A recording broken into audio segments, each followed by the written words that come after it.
Okay. Assalamualaikum warahmatullahi wabarakatuh. Good afternoon to the audience that has gathered here today and from the Zoom meeting. My name is Martin, a graduate student from Geological Engineering Department, serving as the moderator for today. We are back again to the GPlates 2026 short course, where we will learn to use GPlates, an open source and cross-device platform that reconstructs the plate tectonics movements and paleogeographic landforms of the deep time past. Maybe because this is the second part of the short course series, with introductions already done yesterday, we will just begin today's course right away. To Mr. Sabin Zahirovic, the stage is yours. Fantastic. Thank you, Martin. Thank you, everybody, for coming back today. Hope you had a good rest. Okay, great. All right, so we're at day 2. We went through a lot yesterday. I think because it's a Wednesday morning, I think we're all still waking up and our coffee's just starting to activate.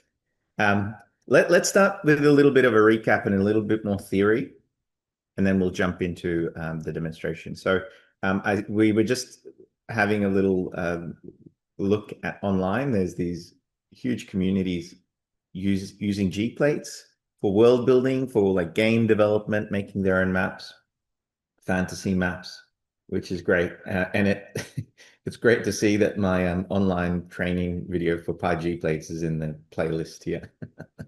But anyway, so GPlates is used in a lot of different ways. That's good to see. Okay, so let's go through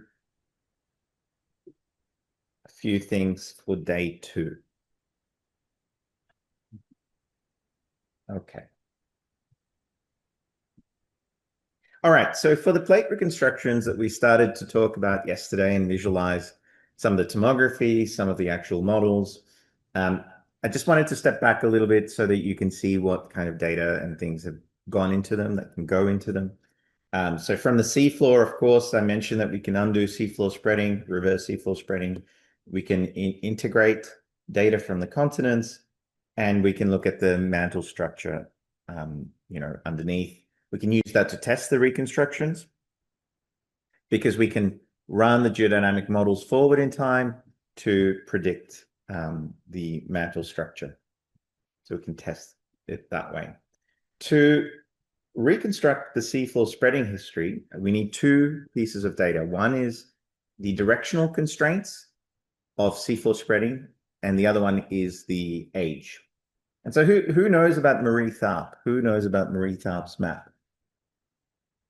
So in the 60s, she drew the first map of Earth that also included the oceans. So that was 70% of Earth's surface. She drew by hand from ocean-going vessels that crisscross the oceans with sonar. And she discovered all these tectonic fabrics, these lineaments, the mid-ocean ridges, and also the trenches, right? So that was quite an astonishing thing. And my friend Cara Matthews, who, 10 years ago, essentially did something similar with satellite data. So she mapped out all the fracture zones and things like that. But these fracture zones just highlight to us the direction of past motion, okay? So you can see like India, in the Indian Ocean, you have these bends. It just means that India first broke away going to the northwest, and then it started to go northward. These are the age constraints. These are the magnetic anomaly identifications of the sea floor. The way these are also captured is through magnetometers that are towed behind ocean-going vessels. And essentially you subtract the average magnetic field and you get the anomalies. And you correlate you correlate that with the magnetic polarity timescale. But you can see there's a lot of places where the map is blank. Any suggestions why there are places like this that are blank? Because no data. Yeah, so it's no data, but it's actually a particular type of no data. This represents the Cretaceous normal superchron, where there were no magnetic polarity reversals at all. So this was just normal polarity throughout that whole 40 million year time frame. Also, like in equatorial regions. It's very hard to figure this out because the magnetic inclinations are practically horizontal. So it's very hard to determine the polarities. And this is just an example of what it looks like, Australia to Antarctica. You can see the fracture zones and you can see the ages, and we can undo that seafloor spreading history to make these reconstructions. Okay. And this can be quite useful because we can, interpolate through the magnetic constraints, and we can get to Pangea, which is what I mentioned yesterday. As I mentioned yesterday, we were talking about absolute plate motions or reference frames. Here's an example of the Hawaiian Emperor seamount chain, which is one of these hotspot tracks, right, that we can use to link the Hawaiian plate motion with the underlying base of the mantle. One of the things that's still a mystery I mentioned is, things like this kink in the seamount chain. We don't know if it's related to the plume itself moving or the mid-ocean ridge interacting with the plume, but it's these sorts of things that we have to think about. People have used plumes and also what we call the plume generation zones. So these red blobs in the mantle in the Pacific and in the Indo-Atlantic represent superswells, so large upwelling regions. These are often, has anyone heard of the LLSVPs? Yeah, so these are the LLSVPs. We still don't really know what they are. Some people say they're purely thermal anomalies. Some people say it's thermochemical, so compositional as well. Some people are saying that it might even be the remnants of the moon forming impact on Earth, so really old features. And in geodynamics, there's a lot of debate about how stable and mobile they might be. But the general consensus is that mantle plumes tend to originate on the edges of these things. So we can, people have used these as reference points as well. One really important thing that we use, particularly before Pangea and for terrains from Southeast Asia and Indonesia, Kalimantan, Southwest Borneo core, and so on, is because you don't have the preserved seafloor spreading history, you've got to use paleomagnetic data, and that relies on being able to measure the inclination of the magnetic field lines from the rocks and figuring out the ages of those rocks. Okay. So for the plate reconstructions, we look at data like this. So you can see this is age down here. This is paleolatitude. And if we just look at Lhasa, so this is the South Tibet terrain, what you can see is that it starts to diverge from the Gondwana latitudes, okay? And it starts to go northwards towards Eurasia, and it starts to overlap with the Eurasian paleolatitudes at about 140 million years ago, okay? The challenge with paleomagnetic data is things like this. You can see there's quite substantial uncertainty sometimes, particularly from sedimentary rocks that you might be extracting it from. You get the compaction causes inclination shallowing of these magnetic needles. And the other thing to keep in mind is like age uncertainties as well. You can see, depending on how you date the rocks, you might not be able to get a precise age. Now, for your own purposes, if you're ever using paleomagnetic data in GPlates, just keep in mind that it only tends to constrain paleolatitudes. We have very little idea of the paleolongitudes. And so sometimes the only way we can figure out paleolongitude is if we look at the geology of the terrain. So for example, is Lhasa more similar to the Australian crust or more similar to the Greater India crust or Arabian crust? And so you can put it longitudinally along the Gondwana margin. You can use fossils. This is a kind of a very old, ancient textbook figure, but you can use fossils and the contiguity of bioregions, of ancient origins, and other tectonic lineaments to piece together this puzzle. Okay.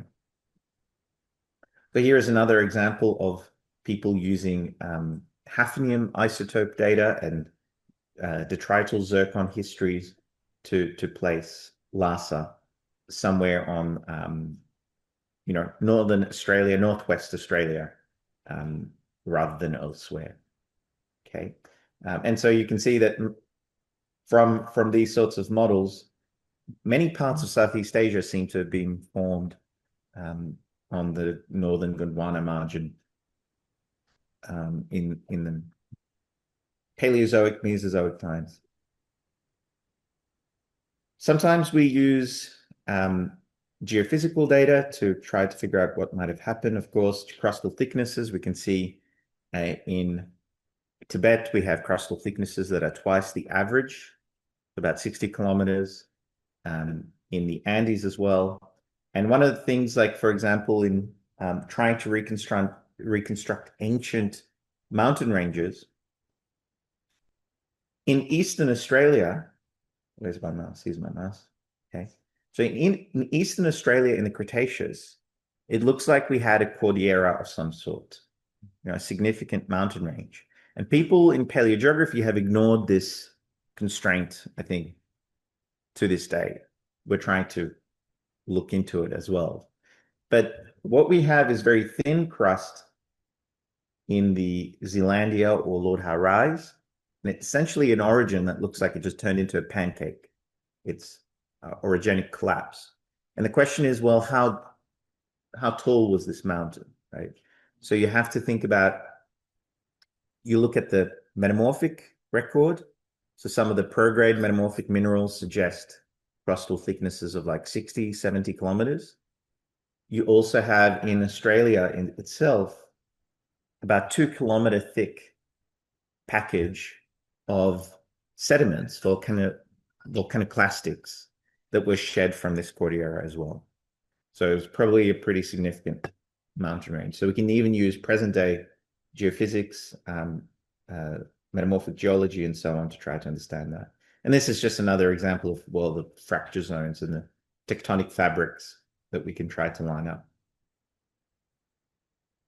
From the geophysics as well, people are looking at deforming plate reconstructions. So as I mentioned yesterday, there's this simplifying assumption in plate tectonics that the plates are rigid in Southeast Asia and everywhere else. We know that the continents deform readily, like Plasticine. And so we can use the geophysics to actually undo some of that deformation during rifting, and we'll have a look at that later today as well. And as we've seen, we can get some insights on the tomography. This is the model that you were visualizing yesterday. And so you can see the Sunda slab. You can see that it's gone to a depth of 1,200 kilometers. You can start thinking about, well, what were the convergence rates between the Indo-Australian and Sunda plates? And maybe that gives you an idea of when subduction initiated, which you can then cross-check with your volcanic igneous record on Sumatra, on Java, and so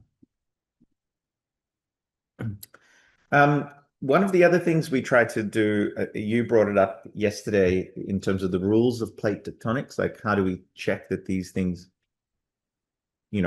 satisfy the rules? And so one of the things we try to do is, in deep time, in very, hundreds of millions of years, pre-Pangea, before seafloor spreading histories, before even hotspot tracts, how do we actually make these mantle frames? One of the rules we try to follow is not to have too much what we call trench advance. So often there's slab retreat, but trench advance is very rare in tectonics. Okay, at the present day, we only know that the Isu-Bonin-Mariana system is in advance And that's a very special case kind of scenario. In terms of the reconstructions and their data constraints, we can see like even just the magnetic anomalies. We can see there's a big gap during that Cretaceous normal superchron.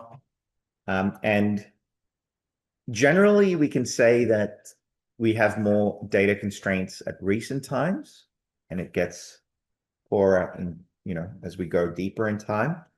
But sometimes that's not always the case. Like this is younger than this period, but it has less data constraints. Here's another example in much deeper time, back to 1 billion years. You can see that even for paleomagnetism, there are sometimes like 50 or 100 million year gaps globally for any data constraint. Okay, so this part of the time frame is better constrained than a younger chunk of time. Okay, so it varies. There's different types of these plate models. You've seen probably lots of kind of continental drift style reconstructions that don't consider the plate boundaries all that much. We've been looking at the plate tectonic reconstructions, and I don't really want to dwell too much on this, but it's very common to see these sorts of schematics and papers. And it might be easy to criticize this, but I actually find these sketches and schematics really useful. So it's just like, if you really need to get some, quantitative things out of the reconstruction, it should be a GPlates reconstruction, right? You can't get that out of a sketch. But these are some of the examples, right? And again, like this is what a traditional reconstruction might look like. That's not considering the plate boundaries explicitly. There's also, many of you have come across the Paleomap reconstruction, so from Chris Cotes, and we'll look at some of that later today as well, all right? But one of the things you notice is that there's no plate boundaries being really considered. So what we're trying to do with GPlates is kind of go beyond that continental drift framework and think about the plate motions themselves and look at reconstructions like we were looking at yesterday that have evolving plates and plate boundaries. I think I might just leave that there, and we can get to bring in our own data. Okay, so we've just talked a little bit about data, and one of the ways that you can improve the plate reconstructions is to bring in more data, right? That will help reduce uncertainties and these sorts of issues. All right, so if you launch GPlates, let me just share my screen.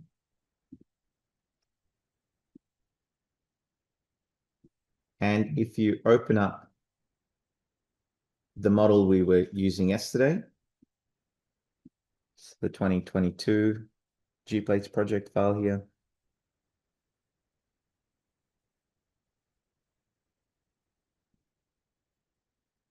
Okay, so some good practice of how to open GPlates and drag the project file on there. Hopefully everyone online is doing okay as well. Good to see you all. Okay, great. And in the bundle of files that I sent, if you go into the folder called importing data,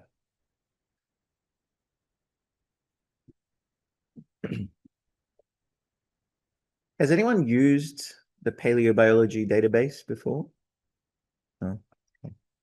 It's a great global database. It's very, very useful. Okay. So when you go to the database, and many of these online systems, or you're dealing with geochronological data, you're going to end up with a table, right? An Excel spreadsheet CSV file or something like that, right? So the challenge is then how to bring that into GPlates. The key that you need, the main things you need for GPlates are first the latitude and longitude in decimal degrees in essentially WGS 84 coordinates. Okay, so let's see. Yep. Can you guys see that long column?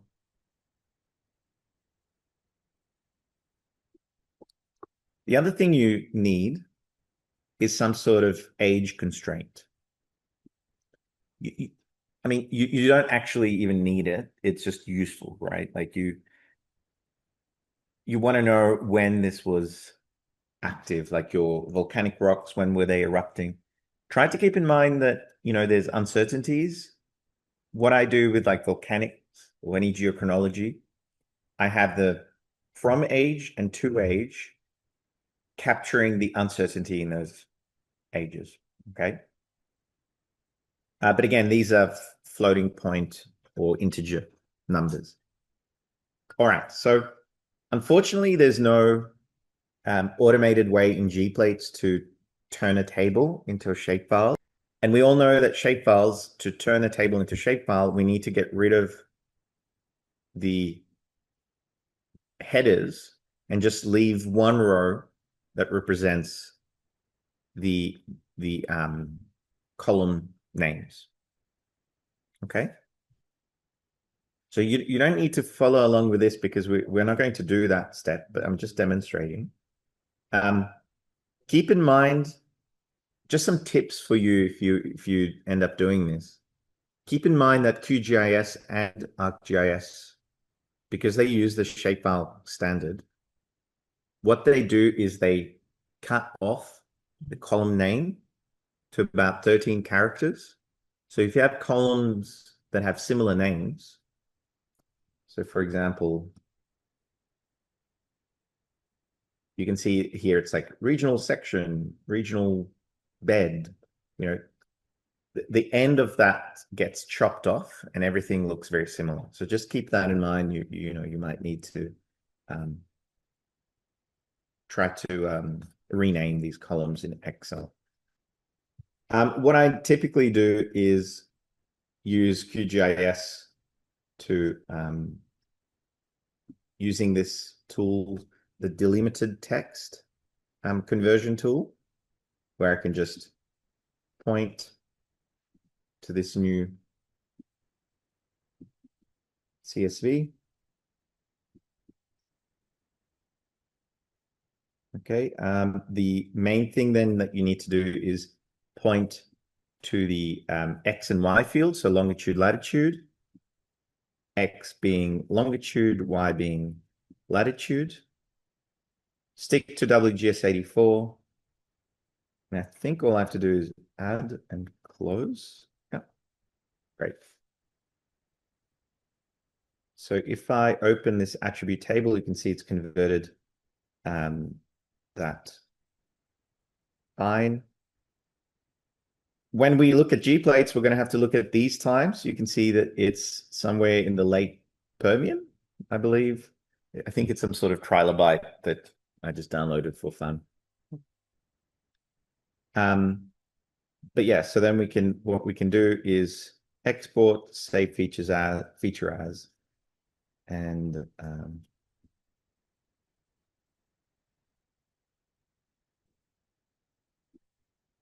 all right, so I've created myself a shapefile that GPlates can read.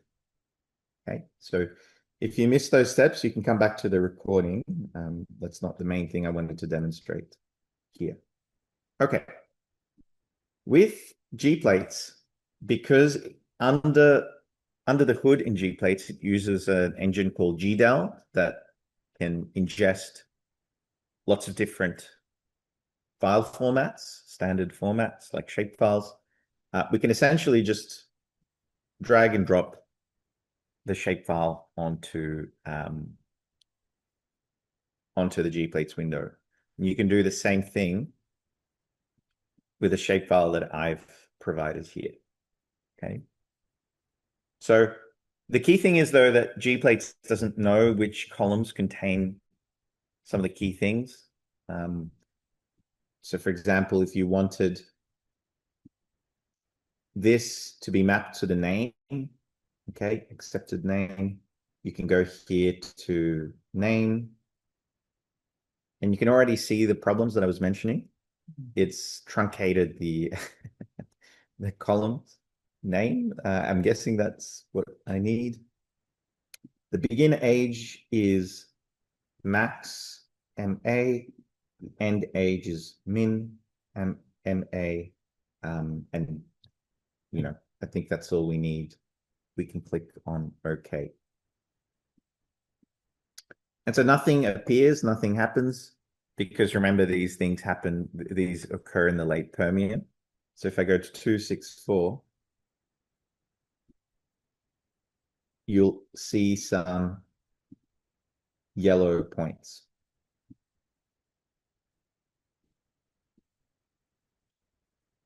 So see if you can get that to work as well.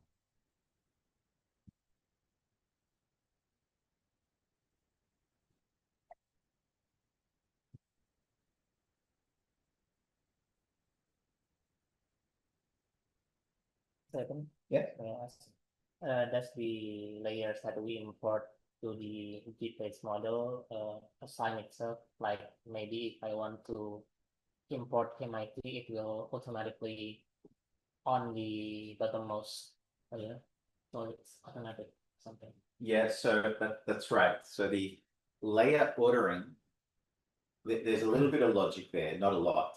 But essentially the rasters, the red layers, will go to the bottom as you load them. And the 3D visualizations could try to go underneath them as well. Any new geometries will go to the top usually. Yeah. Okay. It's just to make it as easy as possible for the end user. But what you'll notice is that the dots are yellow, and they actually don't have a plate ID. Okay, so that's the next step I'm going to show you, is how to cookie cut and attach them to the terrains.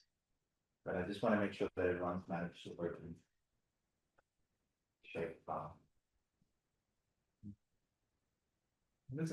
Yeah, so begin. So max MA. Beautiful. And then the other one is for okay.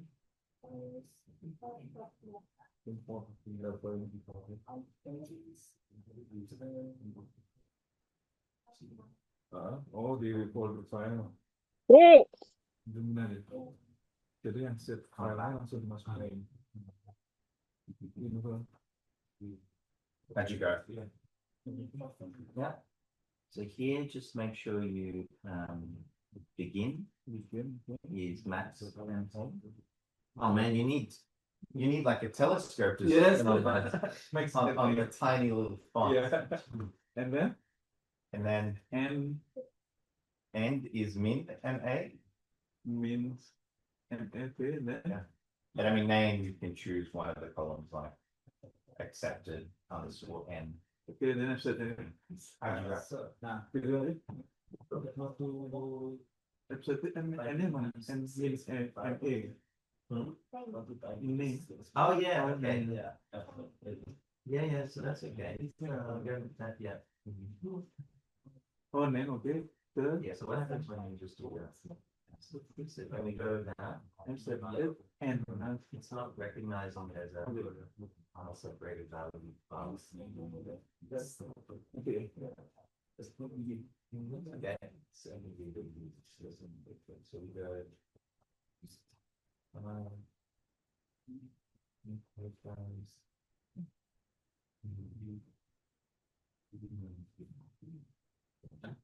Jadi sequel tinggal masukin langsung gitu.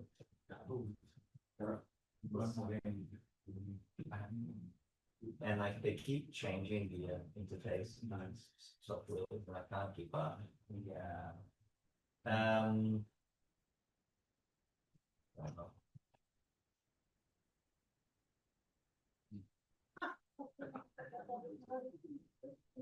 Too many options. Too many buttons. Pakai apa di? I'm getting lost. Losing my mind. This is why I need to retire. 3D scalar field. Done. Apa import time dependent apa master.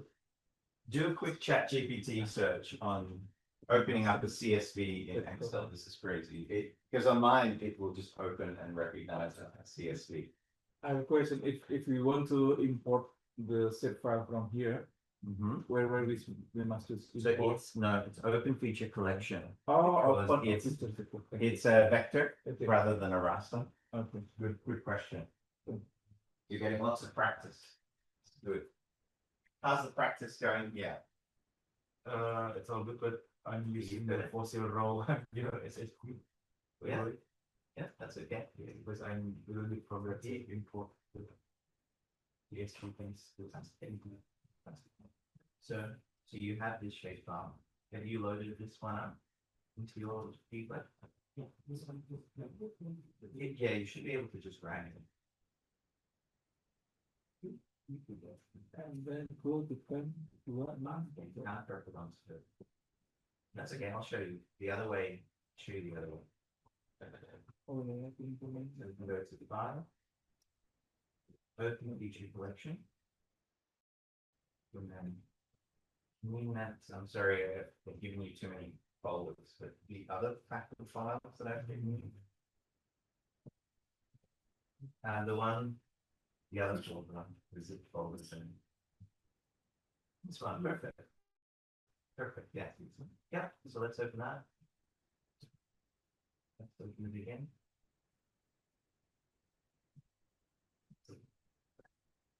Yep, so it's in here.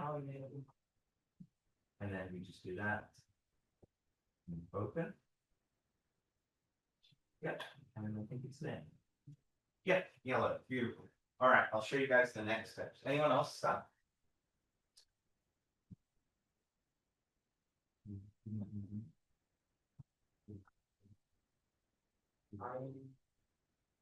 All right, can we report back to Oh, ini ya. Oh, kotaknya aja kan. the layers?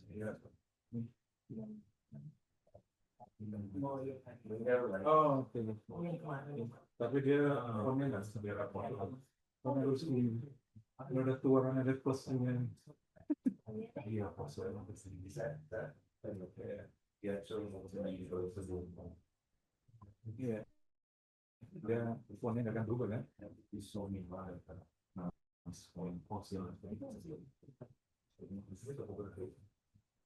reconstruct that before. Can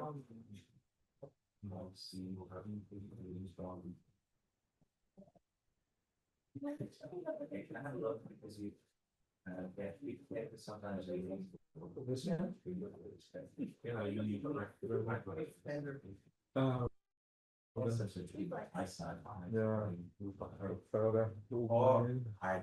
maybe you have some again this.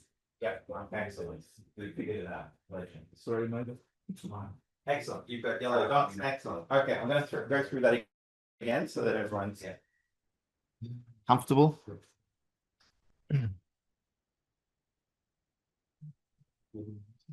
Okay, I'm going to demonstrate this again.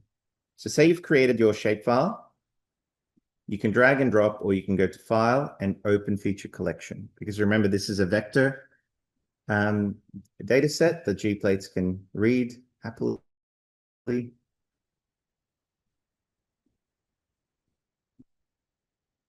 Okay, and the first time you load in a shapefile, it will come up with this window. And we just mapped the columns. Okay, so name, we just said accepted, and begin was max MA. If I can now find that again.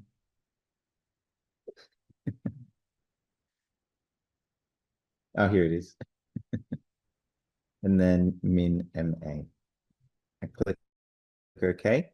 And you have these sorts of points. I'm just going to check the chat. Okay, I didn't see anything in the chat.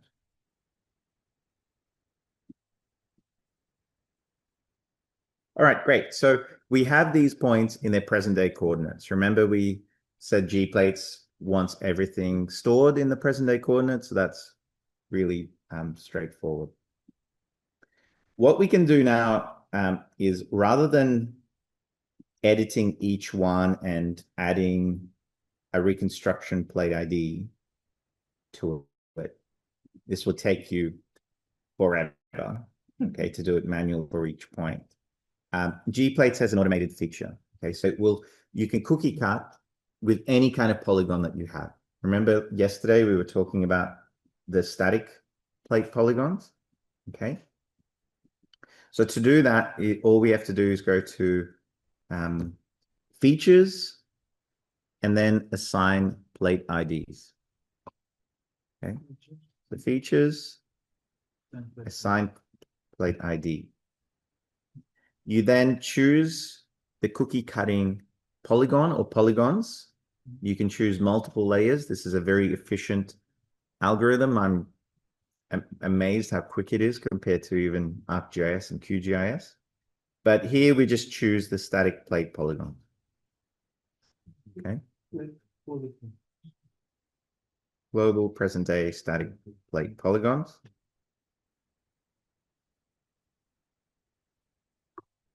Okay, so you just tick that. Click next.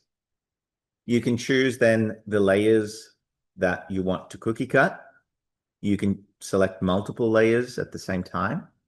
And, you know, for example, I've done this with, I think, like millions of data points, and it's actually, yeah, surprisingly efficient. So here I just select the fossils. Next. So this is a key screen, if you get to it.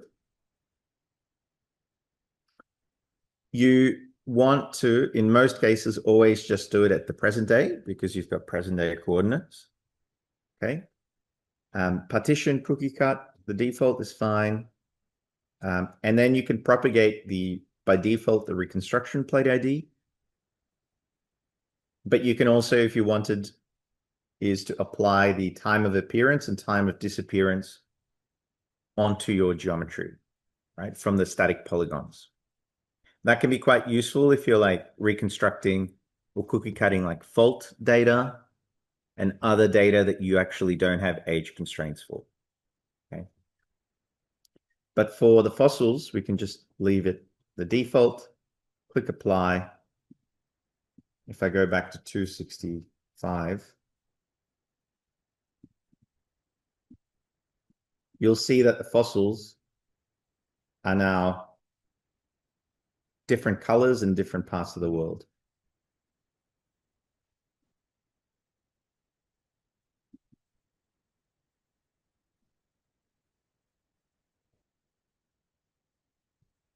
I'm going to also show you a trick, particularly you folks on Windows with like very high resolution screens and microscopic fonts.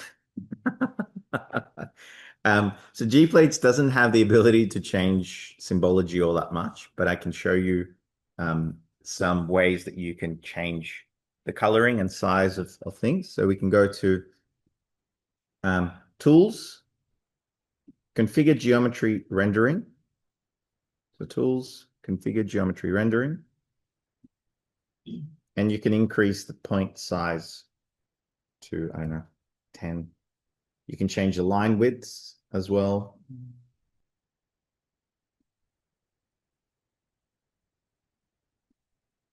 Okay, but can you see that the points end up being bigger? Especially if you're sharing this or creating a you know, a little figure or something, that can be quite useful. You can also change the coloring of these points, and I want to show you this feature as well. Actually, before I do that, how did everybody go with their assigning of the plate IDs? It worked. The colorful points, so hopefully some big points. Yes. If I want to publish or something and know where the specimen lived during that time, after I assign the plate ID, do I need to specify the anchored plate ID into the Paleomen or this level? Yeah, so look, if you're doing any analysis that's climatically sensitive to fossils, then yes, you should change it to an anchor 701, 701. That will give you the paleomagnetic reference frame. And that is really, really important when you're looking at fossils and anything like paleocotton climate zones. But if you're looking at just like the similarity of terrains, it doesn't matter, right? It's only when you're doing some sort of analysis like a latitudinal diversity gradients or any paleoclimate indicators and proxies. This is what we've been doing with our paleoclimate models. It's really important to use the correct reference frame for that. Thank you. Okay, how'd you go? Do you have some colorful dots? Excellent. Where is the because I just traveled something, so I lost my way when I finished that. Okay, so you've assigned the plate ID first. Let's double check the so features assigned plate ID. Choose the static plate ID.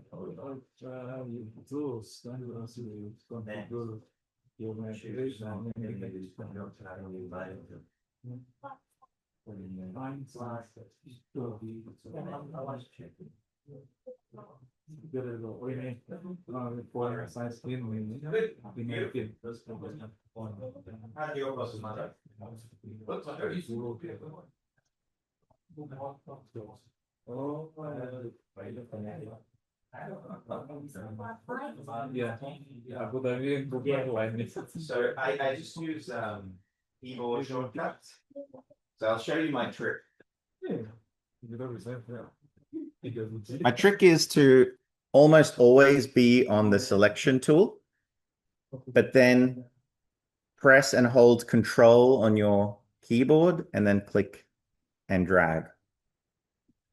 So that way, if I let go of the control button, I can do the selection. Okay, so I'm just using a keyboard shortcut to help me there. Okay.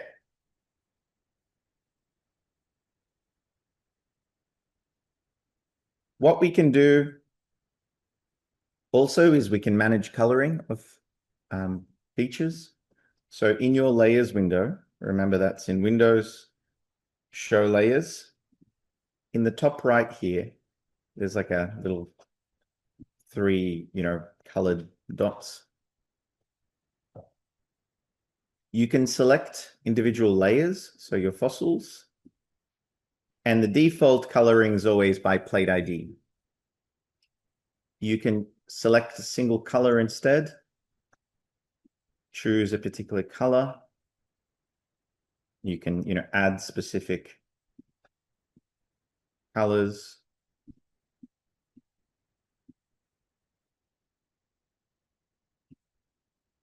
And so you can do the coloring of these things that way.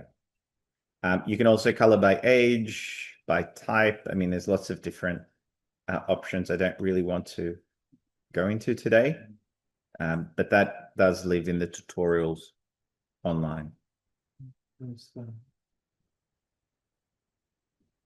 Since we're on the topic of visualization, I think it's also worthwhile showing you some other options in the layers.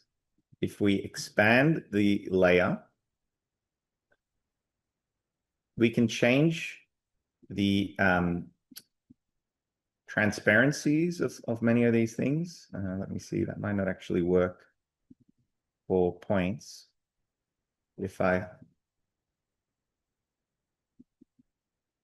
You can see for the rasters, I can change the opacity and the intensity. Okay. And as we talked about yesterday, we can, of course, now export this all very easily, say, as scalable vector graphics, as JPEGs, so your screenshots, and we can also export, as shapefiles. I'm just trying to refresh your mind. And I'll just demonstrate on one time step.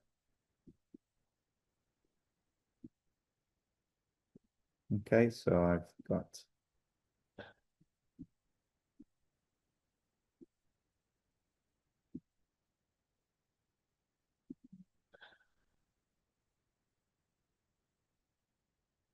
so that gives you the paleo coordinates of the fossils from GPlates. Let's do the color raster as well, so we can actually see what's going on.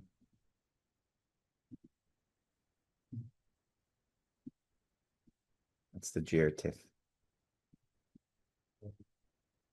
Okay, so you can see how like fairly easy and quick it is to export, a lot of data, a lot of layers, and through time.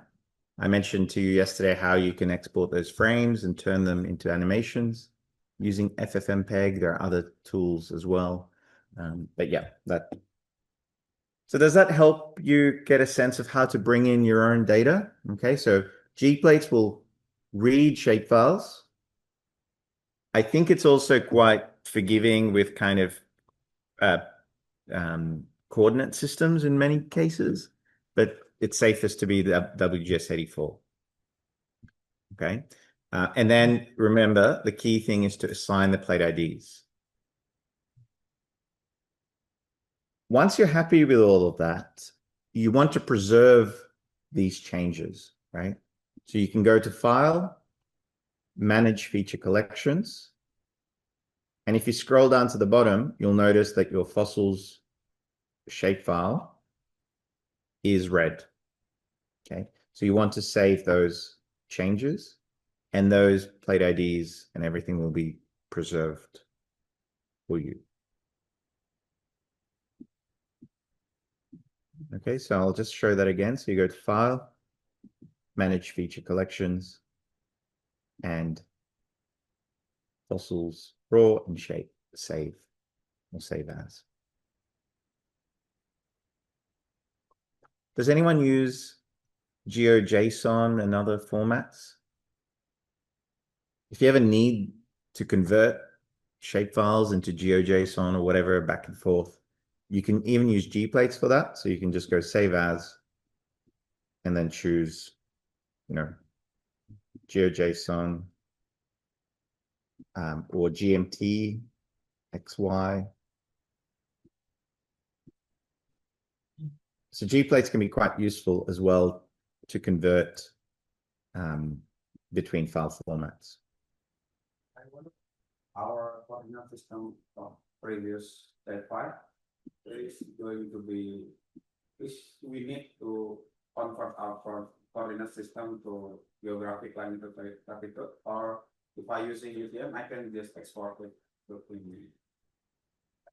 It's a good question. I was surprised to see the issue that you had there with the UTM coordinates not working in GPlates, because it should reproject on the fly.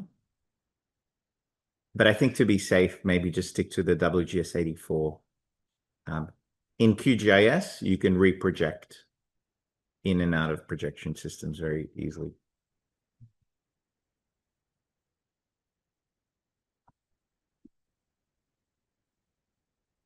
Okay, so the other thing I wanted to show you as well in this Manage Feature Collections view is, remember that we mapped some of these things to like the name? Okay. We can go back into that shapefile attribute sort of table. If you go to the bottom of your Manage Feature Collection and click on this wrench tool,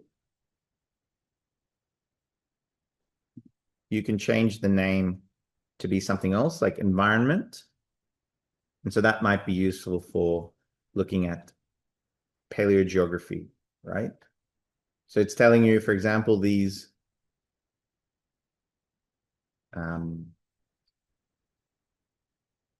fossils were in a marine setting.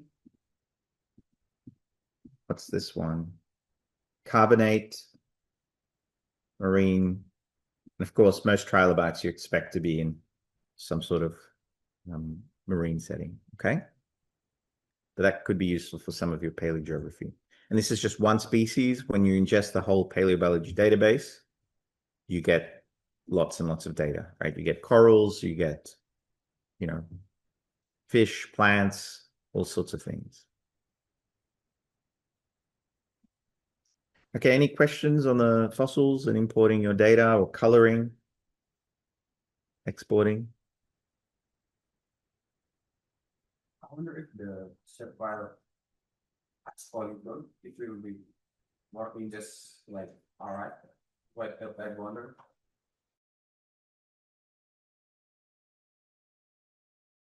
Yeah, so if you bring in data that's polygons, you mean? Like, yeah, so that's quite a common thing we bring in, like geological map, right? Is often a shapefile with polygons. So this is a really good point you bring up. Cookie cutting of polygons using the assigned plate ID has problems, because when it cookie cuts a polygon, it actually gives you a polyline return. And the only way to get around that is if you go to features, assign plate IDs,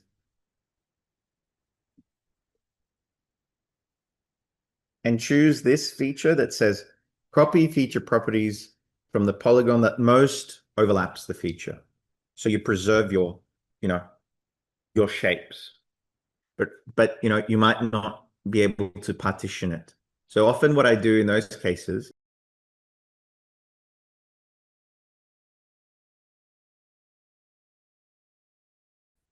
yeah, great question.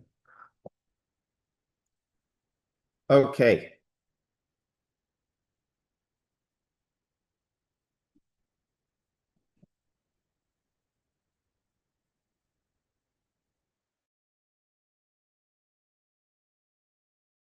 Python API for a few minutes, and then we can have a few minutes break.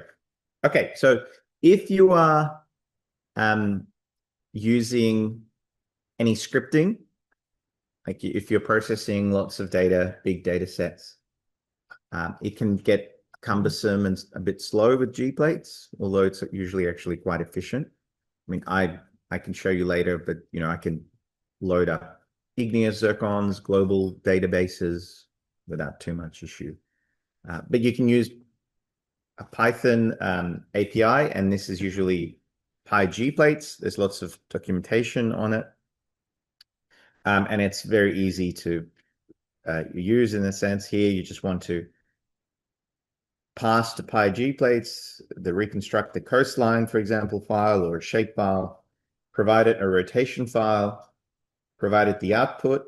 You can just put .shp or .xy, and then the age, and it will just do all of that and bypass the graphical user interface. Okay. And there's lots of different, functionalities. So for example, this is to reconstruct a point at the present day, longitude, latitude, the construction time you want, the plate ID. You can also cookie cut using GPlates. Essentially, most of the things you can do in GPlates, you can use in GPlates. And so, for example, you can create these sorts of graphs, motion paths. You can look at, the movement, the rate of motion. You can make flow lines, all sorts of things using that automated framework. Okay, and so there's lots of Jupyter notebooks available online as part of the documentation, so you can just modify those and make use of them. So let's just have a look as well. There was a mention about GPlates are chrono something.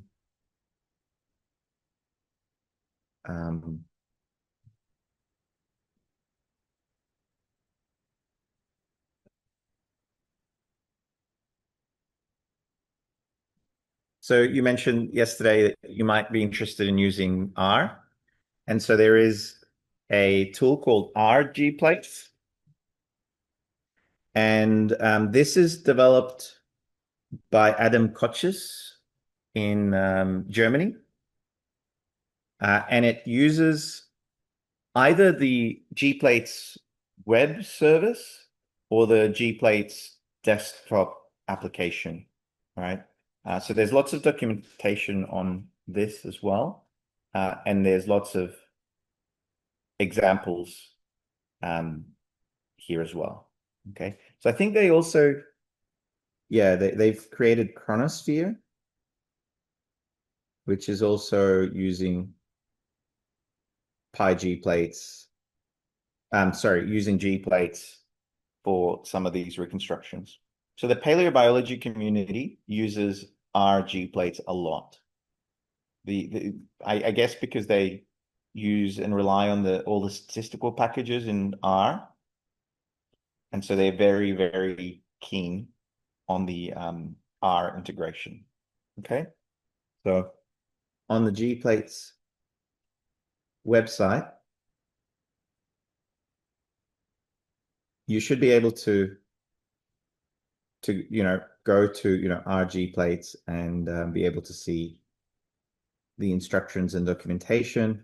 If you want the tutorials, I mentioned under documentation, there's the user manual, which, I mean, the user manual is pretty boring. It's pretty dull, like it's just a manual, right? But the tutorials might actually be more interesting, right? So for example, if you want, to deal with shapefiles and GPlates, you can read this step by step, right? There's other like more advanced things like crossovers that I'm not going to have time to go through the intricacies of crossovers today, which is when one terrain starts moving with another plate and it has a special crossover time. You could just like go and have a look at the documentation and, follow step by step. Okay. Great. Let's take a 3-minute break. If anyone needs to stretch their legs. Okay.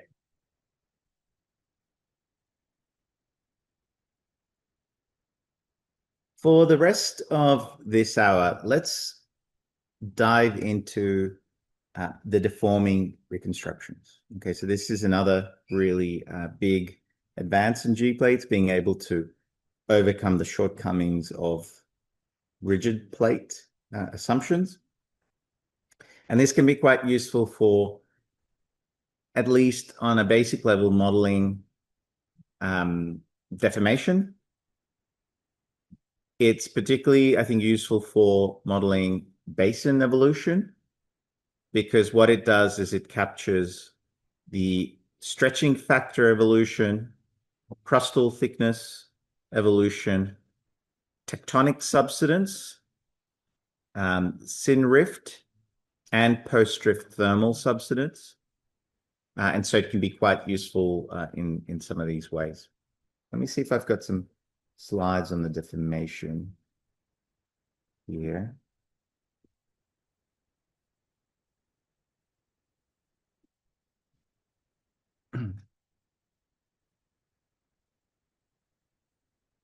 All right, so what we've got is regions of the Earth in our model currently that deform in the last 240 million years.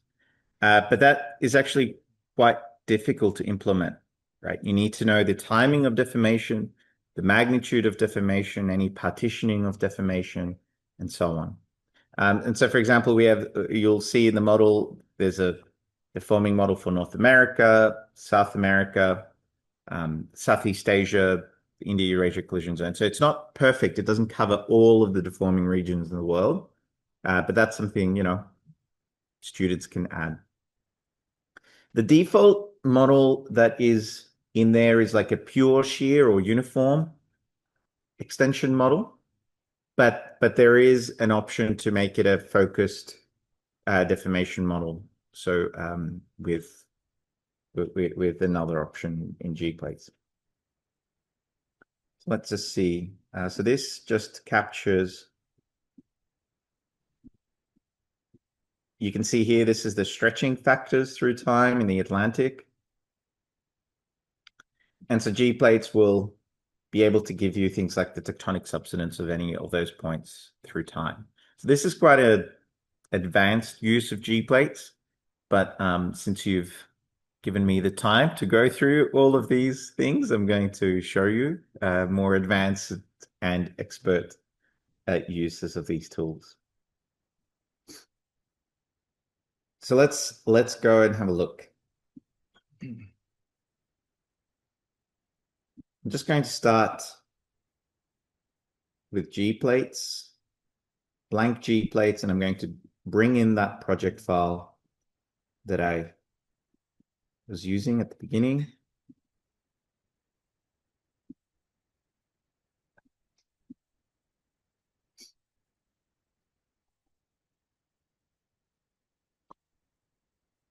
Okay, so hopefully you can launch a new instance of GPlates and reopen that global project file.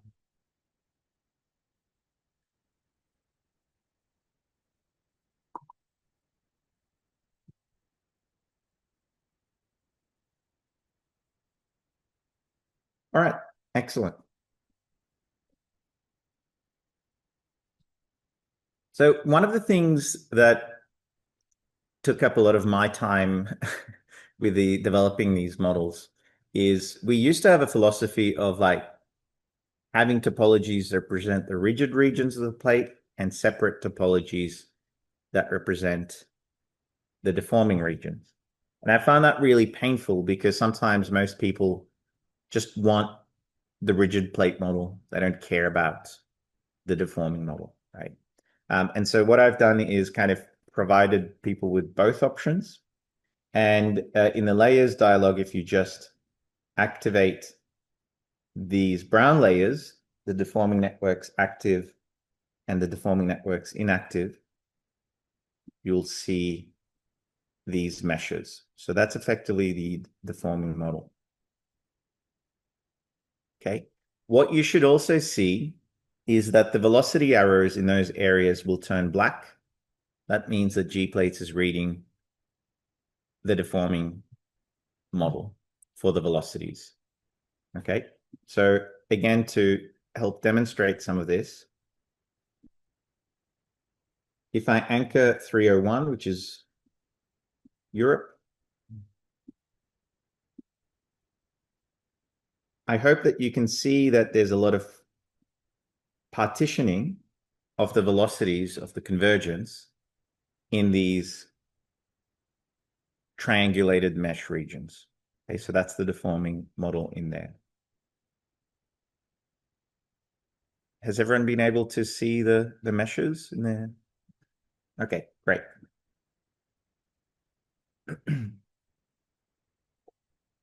So you might ask, like, why do you have two layers for active and inactive meshes? And the reason is I'll explain to you later when we deal with points. It's to help us reconstruct the points. But the active one is probably what you're most interested in. If we expand that layer, we can change the color mode or coloring of these meshes. You can choose the dilatational strain, the total strain rate, or the strain rate style.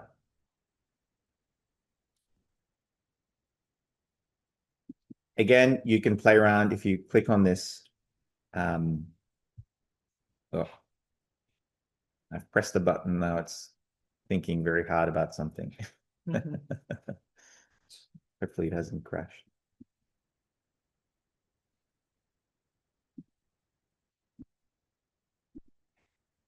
I haven't managed to crash GPlates in a while, but I think I've managed to do it here. Oh yeah, here we go. This is not the window I wanted.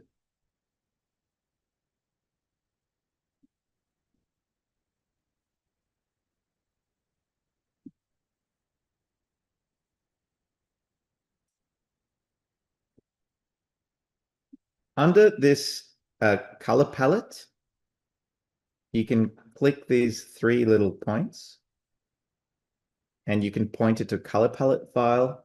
Actually, I was looking for the, where is the, I guess there's no option to set the color palette here. Okay, well, anyway, we can change it to fill rather than be a mesh.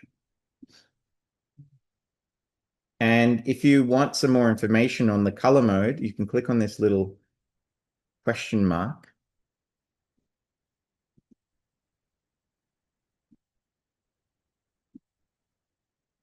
And this, for example, the strain rate style, this is what the Creamer 2014 paper, defined as the styles of deformation. So extension, contraction, or strike slip transform dominance in the motion.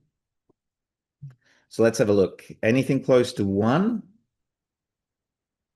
is extension, that's predicted. And -1 would be contraction. So that's the blue colors, it seems. And values around the yellows and the greens suggest maybe there's some strike slip. And this is just a very broad scale kind of deforming model. But it's something that you can experiment with and build a lot of detail and build in a lot of constraints from your data. Yeah. Could you explain? I'm not sure. I not understand what is the meanings in network active and network inactive. Yep. Deforming. What's the meaning? Yeah. So the simplest meaning of that is that the deforming net active is active deformation. There's something happening, and the inactive deformation polygons, it means there's been deformation in the past, but it's not deforming anymore. Okay, and I'll show you why I have those two separated. Because what happens is that I'll show you how we can fill these areas with points and stretch or contract these points and track the crustal thickness. But GPlates, what happens is if the deformation stops and there's no networks anymore, it just abandons those points. So this is just a trick to get it to keep those points moving to the present day. Yeah. Great.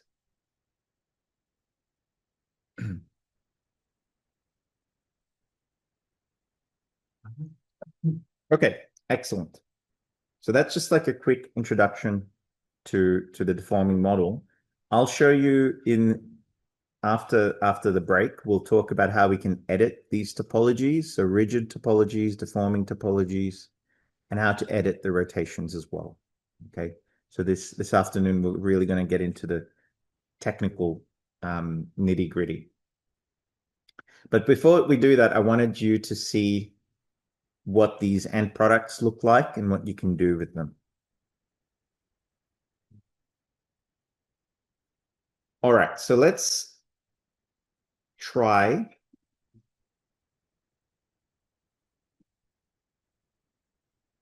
let's now use points. Let's populate this region with points and track the deformation of those points through time. Okay, so to do that, reconstruct to 40. So type in 40, press enter.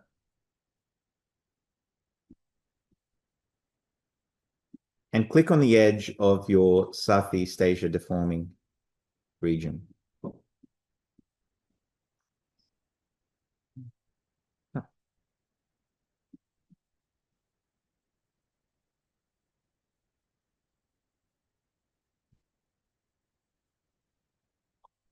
Okay, so the way that this, before I go on, the way that this works in GPlates is that you as the user, you define the perimeter of the deforming region. And remember that the perimeter can have lines or points that move independently. Okay. And you can also then add interior features that can move independently. So in this case, like the Korat platform is a rigid block. Okay. So you can enforce rigid features. You can enforce sub-basins and have motion of individual, sub-basins as well. And what GPlates is essentially doing is reconstructing these things through time and, figuring out what's actually happening in those triangulated sections. Okay.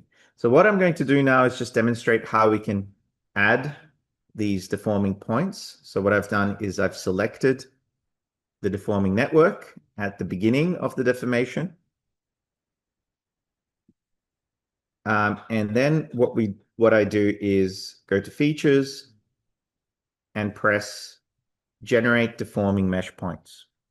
Okay, so I'm not sure if everyone's managed to follow. I will demonstrate this a few times, so don't worry.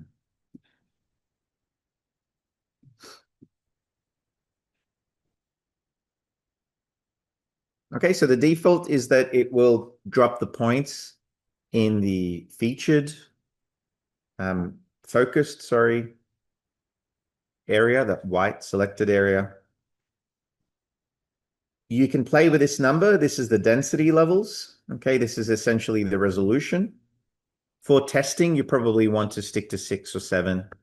If you really want high resolution, you can ramp up to 8, 9, 10, and just be aware that you can generate like millions of points, and it can really slow things down. But so let's stick to I think 6, maybe 7 is fine. If we go next, you can here put in an assumption of an initial crustal thickness. You can say 32 kilometers, that's the global average. You can start with that at 40 million years ago. The good thing is that it also tracks the stretching factor, so it doesn't get polluted by your assumption of a uniform starting crustal thickness. You can specify plate ID, but it's not necessary actually. These points will be just moved within the deforming networks. And untick this distant past and make it appear at 40. Okay. We then press next, and we can create a new feature collection.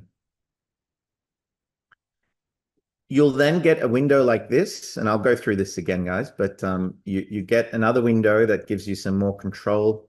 For example, if points fall outside of the network, you can deactivate them. You can, tessellate lines. You can mess around with this a little bit. You can show the strain accumulation. That can be useful for some people. And click OK. And you get something like this.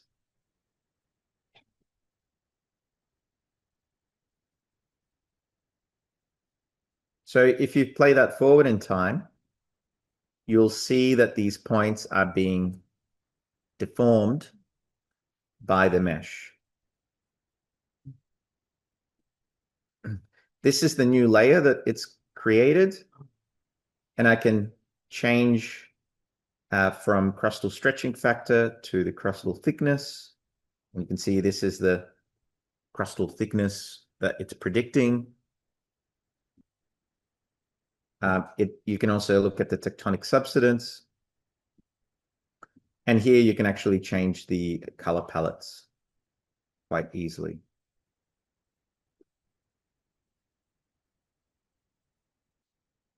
Okay, so for example, if you've got across Southeast Asia, like I'm sure there's a lot of published well data, like tectonic subsidence curves, you could probably actually, ground truth and improve these sorts of models. So I'm going to I'm going to demonstrate that again because that was a little bit on the fast side.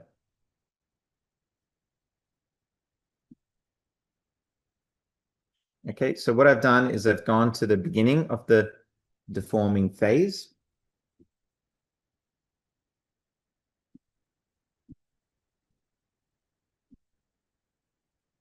Okay, so I've gone to the beginning. I've activated the selection tool. And I've highlighted or focused the topology, the deforming network topology. Okay. Then under the menu option of features, I use this generate deforming mesh points. And I just want to make sure that it's using the focused feature boundary to limit the generation of points.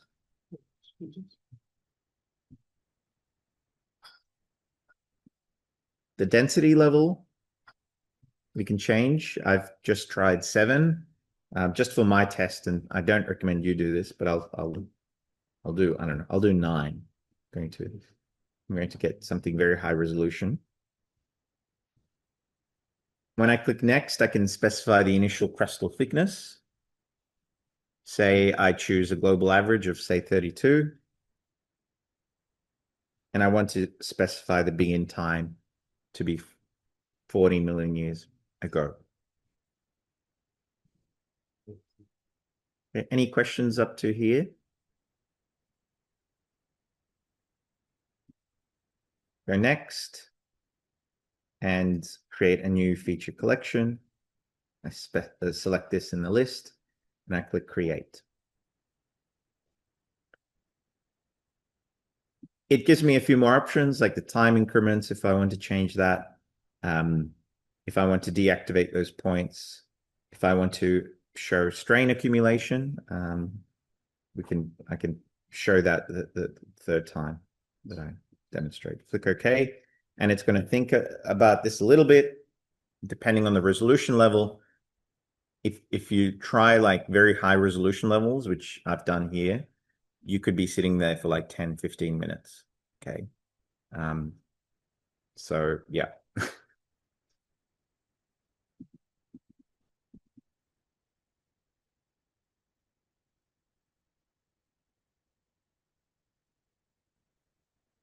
So if I expand that layer, you can see the default is the crustal stretching factor.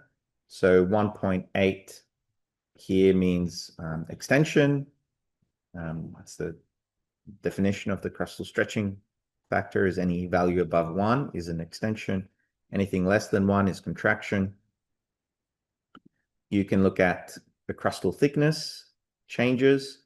You can change the lower values, to be, well, say, I don't know, 7 kilometers to 60. And that can isolate to you what is implied here. So there's a lot of things that could be improved about this model, but at least it gives you an idea of how the deforming models can be built and used. I mentioned to you that you can export and look at the tectonic subsidence.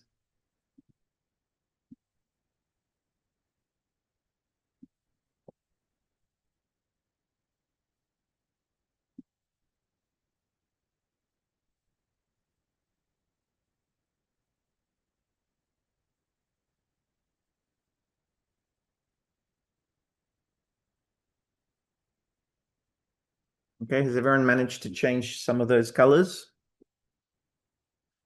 Under the crustal thickness here is the addition from the before initial crustal thickness or absolute. Yeah, so this is the absolute crustal thickness based on if you start at 32 as the uniform crustal thickness at the beginning, it then just captures changes to that crustal thickness, which is an oversimplification, right? We know that crustal thickness at the beginning is not uniform. And that's why we also track the stretching and contraction factors. The thing to keep in mind here, folks, is particularly for the deforming, for the contracting regions, for the mountain building, if you have lots of contraction, it's going to predict crustal thicknesses of like 300 kilometers sometimes. But that's just assuming there's no erosion. In nature, of course, there's going to be erosion. But at least it just tells you, well, how much this contraction has happened. And this is quite useful for us for the landscape evolution models. You can, well, you can capture that and play with isostasy and uplift rate. Test that with thermochronology and other things like that. Okay, good question. Thank you. You've got some colors, you've got some points. You've got some points, excellent. That is very good. Very good, very good.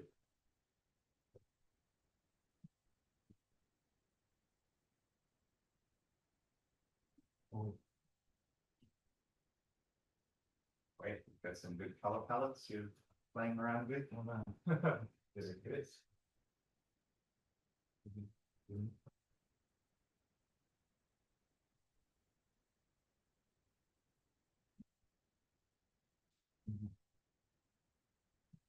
Okay, hopefully folks online are okay.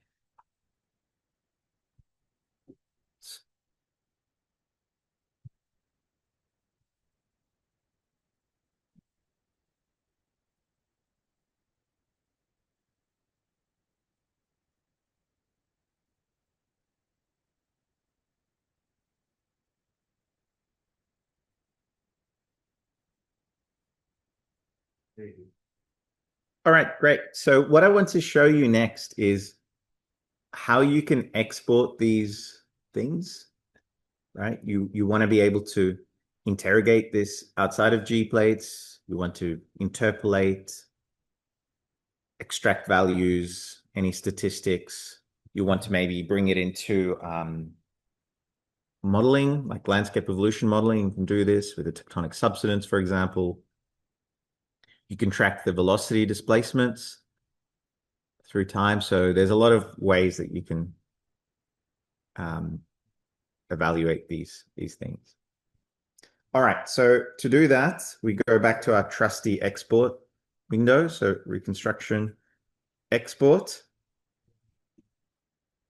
We can do 40 to 0 in, we don't really need it every 1 million years, but if you want to, you can leave it as 1 million year. Add export. And then the deforming points, they live under this option called scalar coverages. Choose the GMT XY, so simple text output.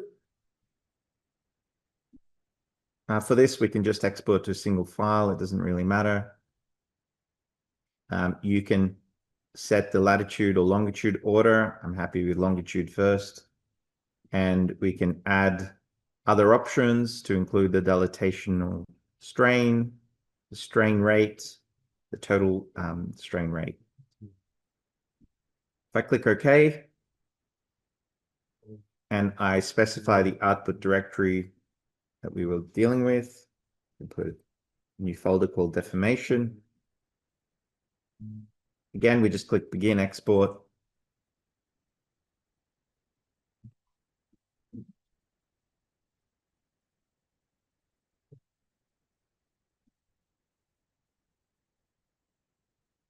And because it's a simple text file, I can open it in Notepad++ or, whatever you might be using. All right, so this is at 25 million years ago. So hopefully you can see that in the file name. It tells you what columns you're dealing with. So this is longitude, latitude of that point. It's dilatational strain. the dilatational strain rate, the total strain rate, and the tectonic subsidence in kilometers. And so, in fact, I think in most cases, if the tectonic subsidence is negative, you essentially have to discard it. I think this is related to like uplift, okay? But you want to see positive numbers like this, and that's your tectonic subsidence. If you want to change the export to have the stretching factor instead, or the crustal thickness, you just come back to the layers dialog, change it to crustal thickness, and rerun the export.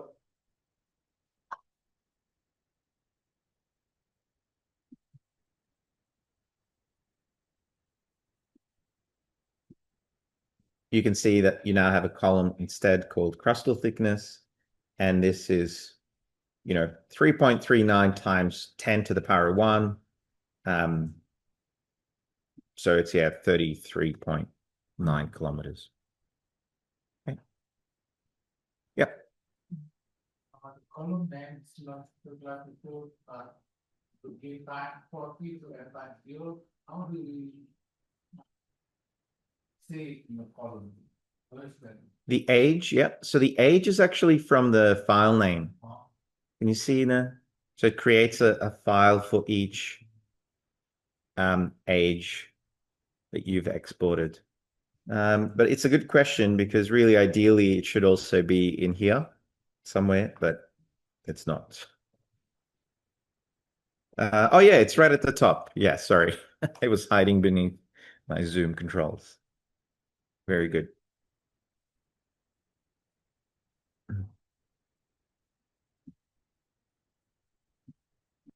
We can also, in the export type, export the things from the deforming networks. So deformation, I can export XY, principal strain,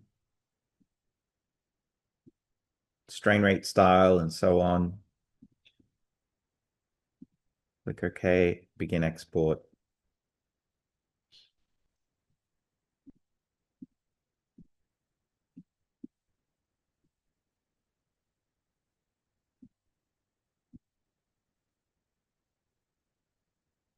All right, so you can now see some of the other exports from deformation. It's longitude, latitude, principal strain, major angle, major axis, principal strain, minor axis, dilatational strain, total strain rate, and the strain rate style is also exported.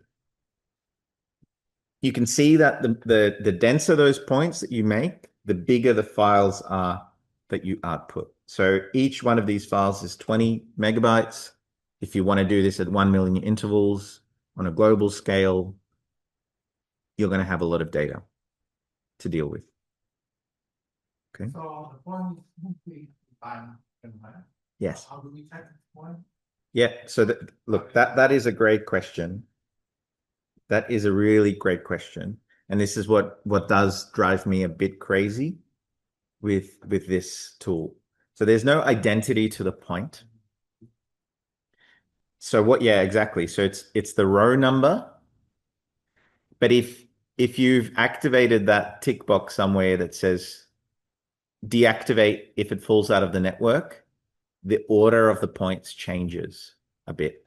Okay. So if you really want to track an individual point, you don't select the deactivate the point. It will stay in there, and the row number should be consistent to represent the same point. One of the other ways, this is a really great point, and I do want to then demonstrate to you how I would do it,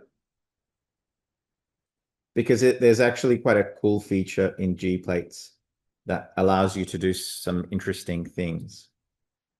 So let's do that for the next few minutes. Okay, so I'm just going to hide those deforming point layers.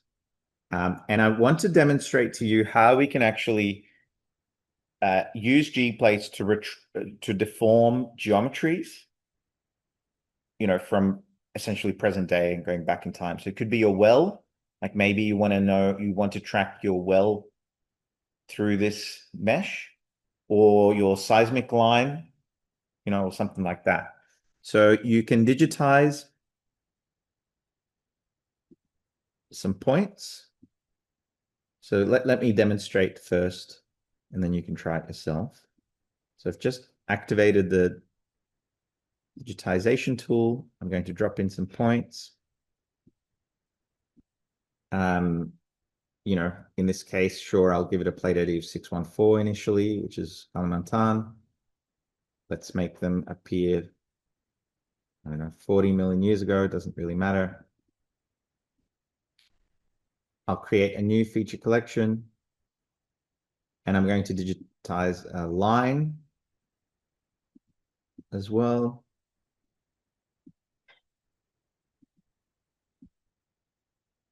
Same sort of thing. I'll save it.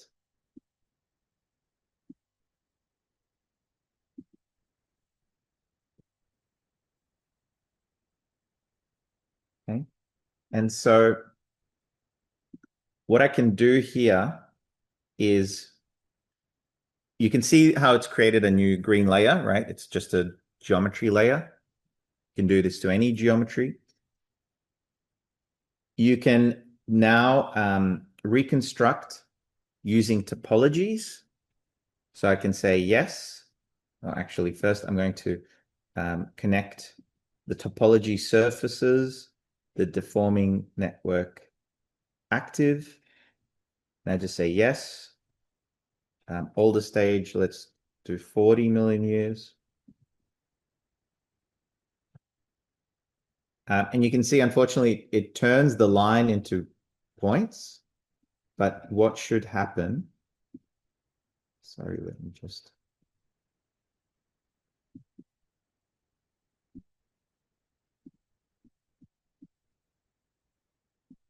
Let me make the points bigger as well. So this is good practice.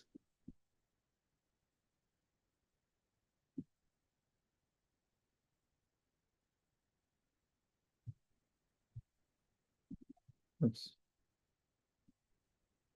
Let's make the points like a black color.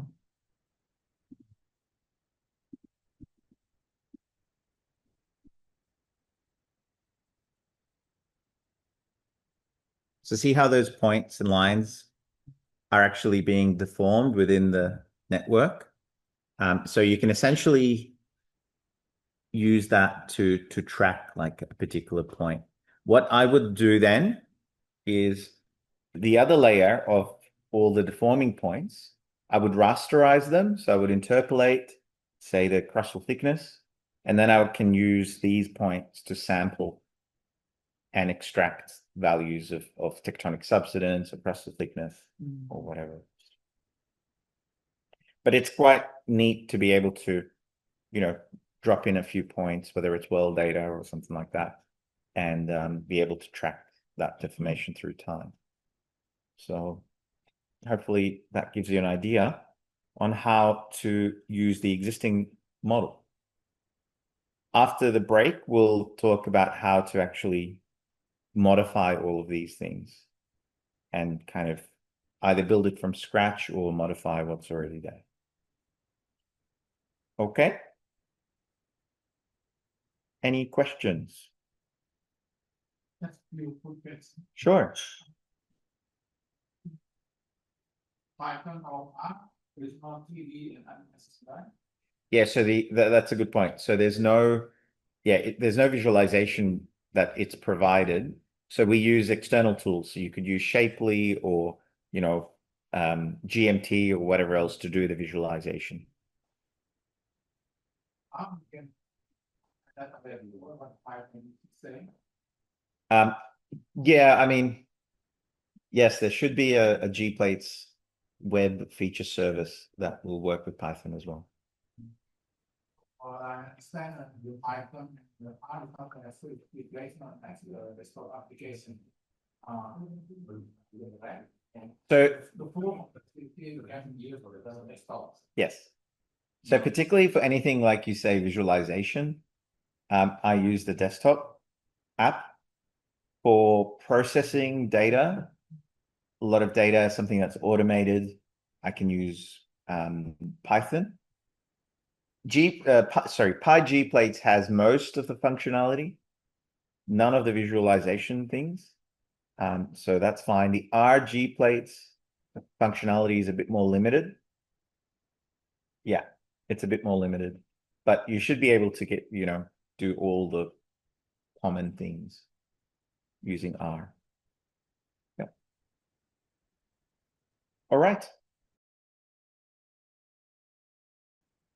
All right, team, let's do this. Welcome back. You're the last survivors. So I've designed this workshop to, the first few hours you probably saw that it was designed to get you started very quickly. You open GPlates, you put in the project file, you do some visualizations, and we got a bit more complicated each session, which means that this is the most complicated, most difficult session. But we'll end on something of, I think more fun and easy. But in this last part, I wanted to explore knowledge. So if you feel like it's getting a little bit too crazy, feel free to just sit back and relax and watch. I'm more interested in you guys seeing what you can do and how it generally works, and it'll be recorded so you can go back to it. But today or this afternoon I'll be showing you how to edit the rotation file and how to edit the topologies, the rigid and the deforming topologies. Okay, because I want to expose you to the abilities of actually being able to make your own reconstructions and edit existing reconstructions to suit your own data constraints, for example. Okay, sound okay? All right.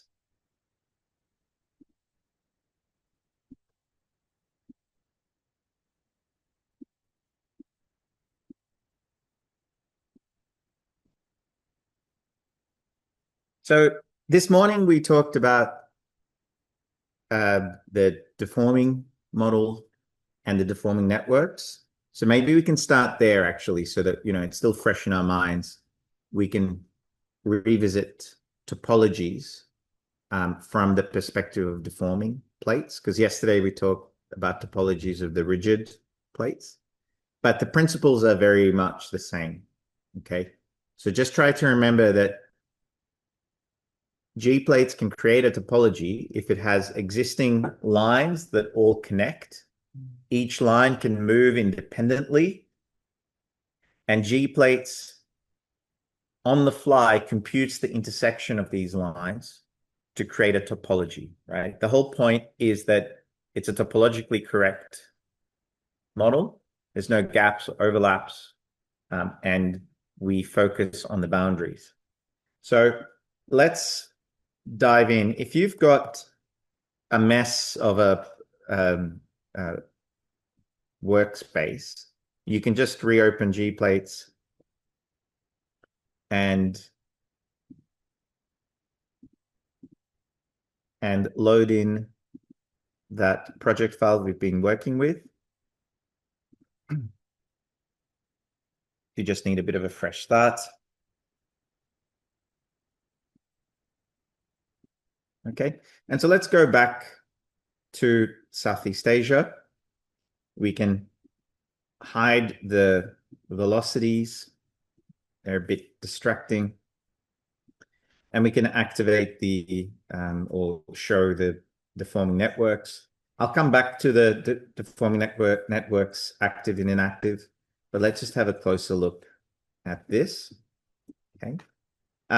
Let's also go to the view, geometry visibility, and then tick this show topological sections.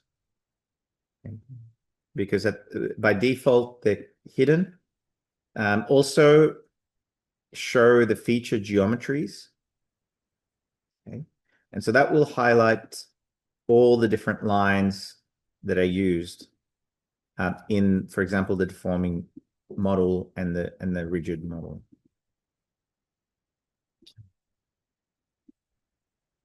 Let me just make the lines thicker so hopefully you can see as well. Okay. So if I select this deforming topology at the present day, you can see that it's highlighted white. And what it's doing is making use of all of these individual boundaries independently to create that intersection. And one way that we can, interrogate that, again, if we just select that deforming topology, and now we can activate this new tool called the topology tool. Okay. Go back to the selection, and I think we can we edit? Yeah, edit. Once it's selected, you can click this last button, which highlights the editing or activates the editing tool.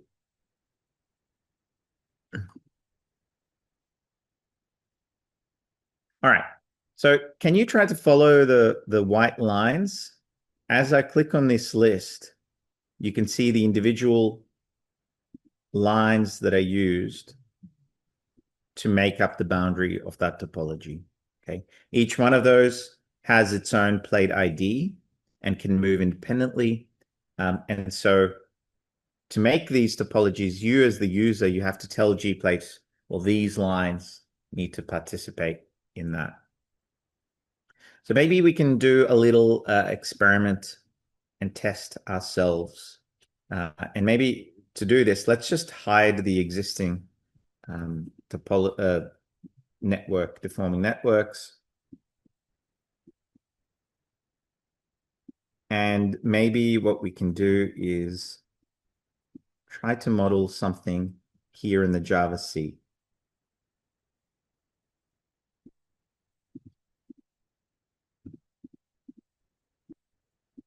So how about we just get Kalimantan and keep it anchored? We don't have to, but maybe for visualization, it's just a bit easier. If we go to reconstruction, specify anchored plate ID, change that to 614, and OK.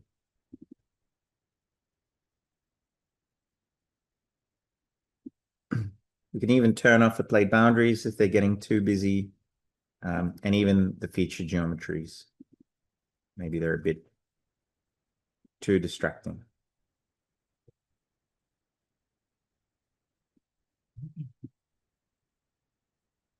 So what we're going to do is digitize something in here that we can play around with as a deforming topology, okay? And maybe the first time I can just demonstrate what I'm doing, and then we can do it together, okay? Does that sound all right? So say we want to look at the finer details of the deformation history in the Java C, say the subbasin. What I'm going to do is start to digitize, just to get started, some like 4 lines, 4 bounding lines that intersect each other. So I'm going to just digitize one through here, and it should be longer than you need it to be, right? Just so that we can guarantee that there's intersections. I create this feature. Doesn't really matter what type it is, but we do need the plate IDs. For Sumatra, it's 673. So I'm just saying that this will move with Sumatra begin time, I'm going to say 40 million years ago, which is fine. I go next, next, and I'm going to create a new feature collection. I'm going to save it so that we can track that through time.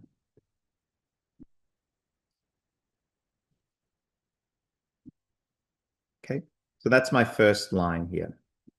Okay, the next one I'm going to say, well, you know, I need a line through here that represents the Makassar Strait region, and I'm going to digitize another line. I'm going to give it a plate ID of 614, which is Kalimantan. You can change this later if you want. Again, from 40 million years to the present. And I'm going to choose the Java C layer that I've just created and add to it. Okay, so create. And so now I have 2 lines. Can everyone see that okay? Yeah. I'm going to now roughly, very crudely digitize, say, a continent ocean boundary or a rift edge line up north and one to the south. So Java is 657 and 614 is Kalimantan. I'm going to do this.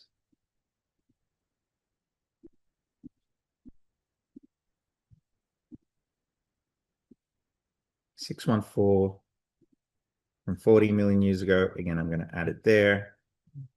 I'm going to digitize the last one.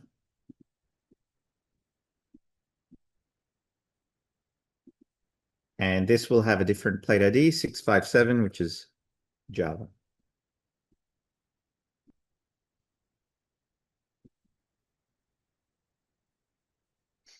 So can you see how each one of those lines moves independently?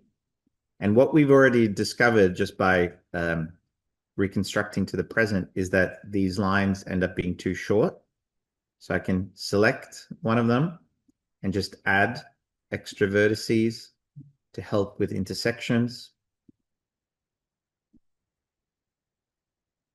And I'm not really sure what to do here, but you know, it doesn't really matter. Okay.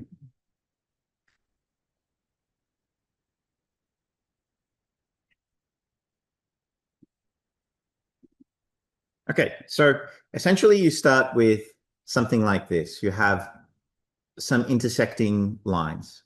GPlates does allow you to use points as well, but you know, that's in the tutorials. I'm not going to bore you with all those details. What I'm now going to do is create that topology. And this is the same for rigid and deforming topologies. The process is the same. So I can activate this topology and build network topology. I can click on one of the lines, it doesn't matter which one. And then I can click on add to boundary. At this stage, I have a decision to make whether I go clockwise or counterclockwise from that line. Okay, that's an important piece of information for GPlates. So the ordering does become important after you've started. Okay, so say I want to do clockwise, I select the next one, I say add to boundary, click the next one, add to boundary, and select the last one, and I click add to boundary. And I'm happy at this stage. I can click create, leave the default, make it begin from 40 million years ago, add it to the GPML, and you can already see it's created a deforming network.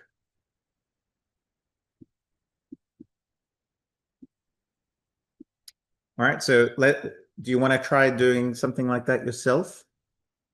Digitize a few lines. Great, let's do it step by step together.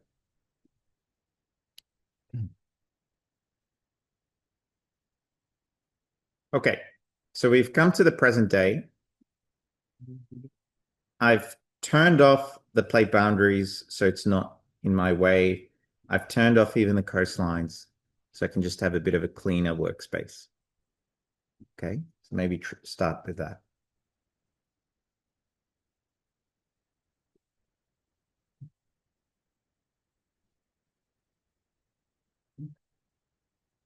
Then you want to activate the digitization tool, and you want to digitize a new polyline geometry. And it doesn't matter where you start, from this north to go south or south to north, it doesn't really matter. But maybe you can start by digitizing something like this. It doesn't have to be perfect, some sort of line. Click on Create Feature. Click Next. For this example, maybe we can keep it to 673, which is Sumatra. And have the begin time from 40 million years ago. We'll make everything begin at 40 for this experiment, this test. Click Next, Next. And then, because it's your first line, you want to create a new feature collection. So I'll just wait for everybody to get to that point.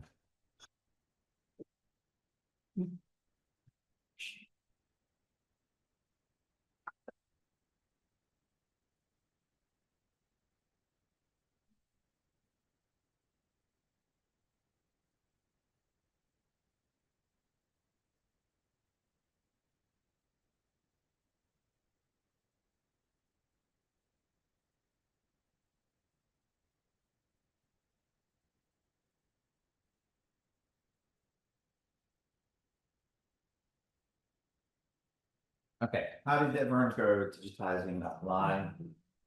673. We remember all of the plate IDs globally by now, right? I'm going to have a quiz at the end of today. I'm going to test you on all the plate IDs. Oh, what's 614? You get 100%. What's the 55? What's the feature time? Begin at 40. Begin at 40. Oh, what's the feature time? Unclassified is fine. Unclassified. Yeah, this is not very important. You got a line? Yeah. Excellent. Yeah. Beautiful.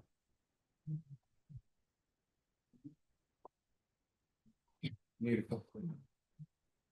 Okay, so we've come to this point where we're creating and saving a new layer, a new feature collection, and we can save as, put it in our folder.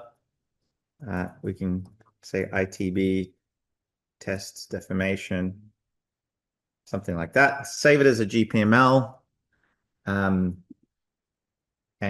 that should work. Okay, so we have one line. It has a plate ID of 673.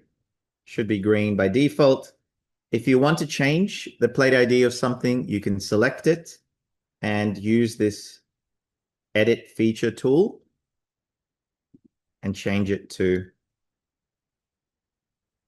anything you want.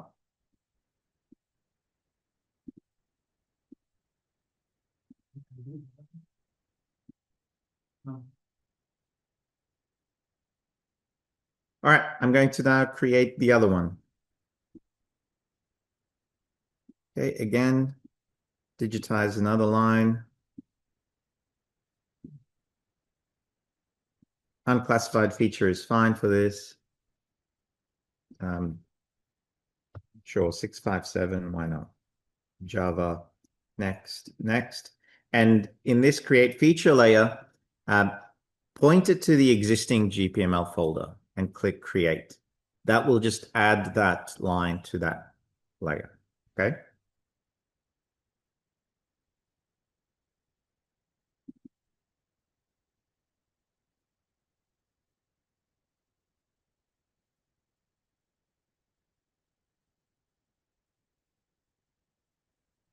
Great.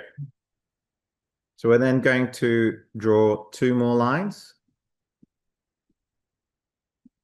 This northern one will have a plate ID of 614, which is Kalimantan.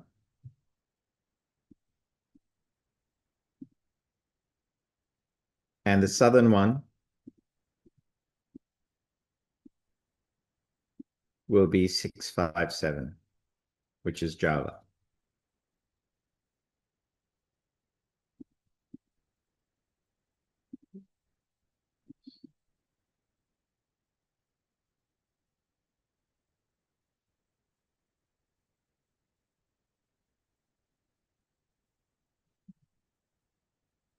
So we can go back to 40 million years ago and check that they're all intersecting.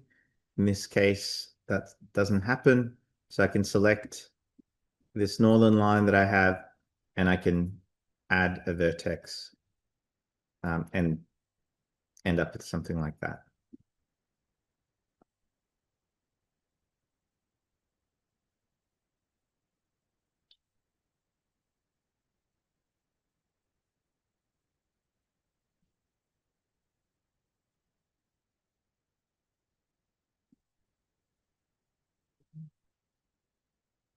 Yeah, so Alfred asks a great question about whether these lines should be some sort of geological feature.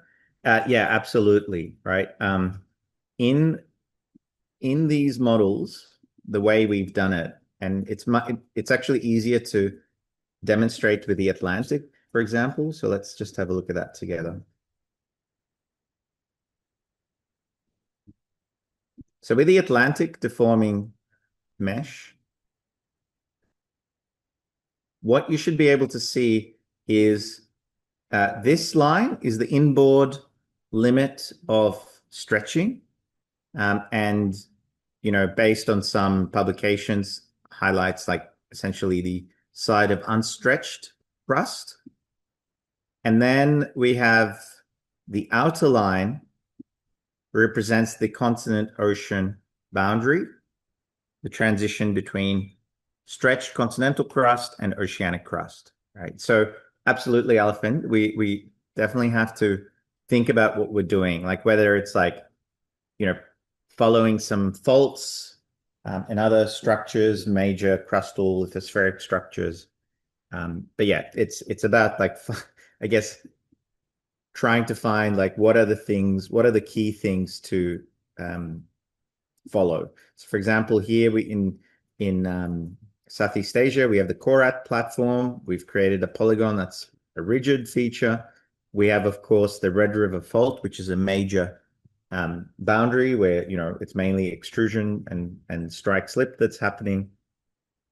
And, of course, your subduction zone is your other boundary. There is, of course, this strike slip system through Sumatra. And so, yeah, you want to try to capture as much of these kinematic geological features as you can. I will go through the process of how you can, modify the rotations of those things as well, and the motion. Okay, let me get back to this. All right, so has everyone managed to get essentially 4 lines intersecting roughly? I'll give you a couple more minutes. You're all GPlates experts now. The training wheels are off.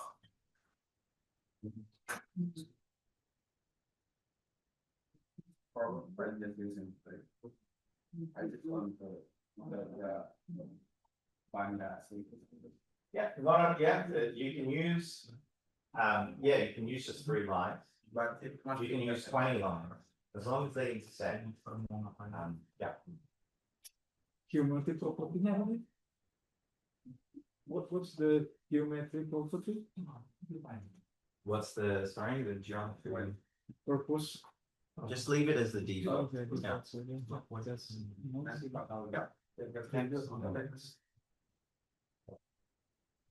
Then, Yes. after you answer the most open question, you explain it in Atlantic Ridge. How Yeah. about what happened in the continental part, like in Indonesia? Does it need to follow certain geological features. Oh, very good question. Now you want me to give a PowerPoint, don't you? Because there's only so much I can wave my arms around. I can show you. I can show you what I think is important.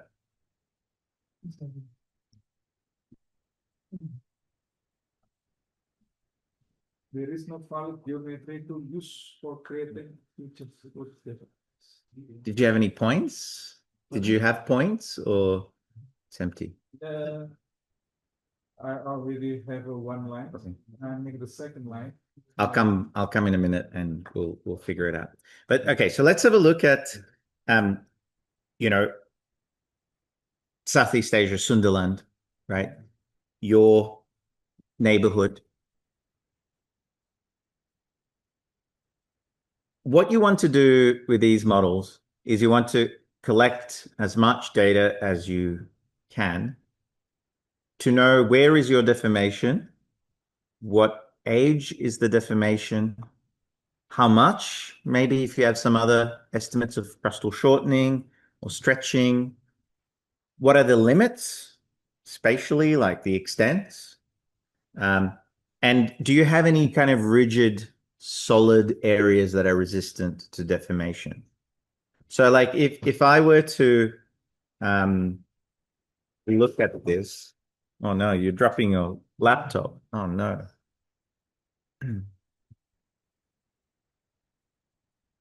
So this is, maybe it's a bit hard to see, but you can see that you've got some, a suture potentially through here. You've got transform strike slip system through here. You've got some high topography in northern Borneo and Kalimantan, right? And then you've got, maybe this is quite a rigid feature, which is the Schwaner zone in southwest Kalimantan. So maybe that's your rigid block.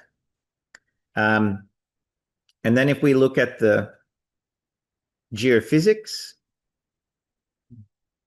this is the magnetic tilt angle derivative. This is the Bouguer gravity. This is the vertical gravity gradient. They all essentially show these curved lineaments, okay? So you can try to then be like, well, what do these curved lineaments represent, okay? And what I've interpreted them as, following the work of Charles Hutchison, is to reconcile the paleomagnetic data that says the core of Kalimantan has rotated counterclockwise by up to 50 degrees in the Cenozoic with respect to stable Malaysia and Sumatra. I've implemented essentially an oroclinal bending model of this area, right? So you can then digitize rigid features, you can digitize things that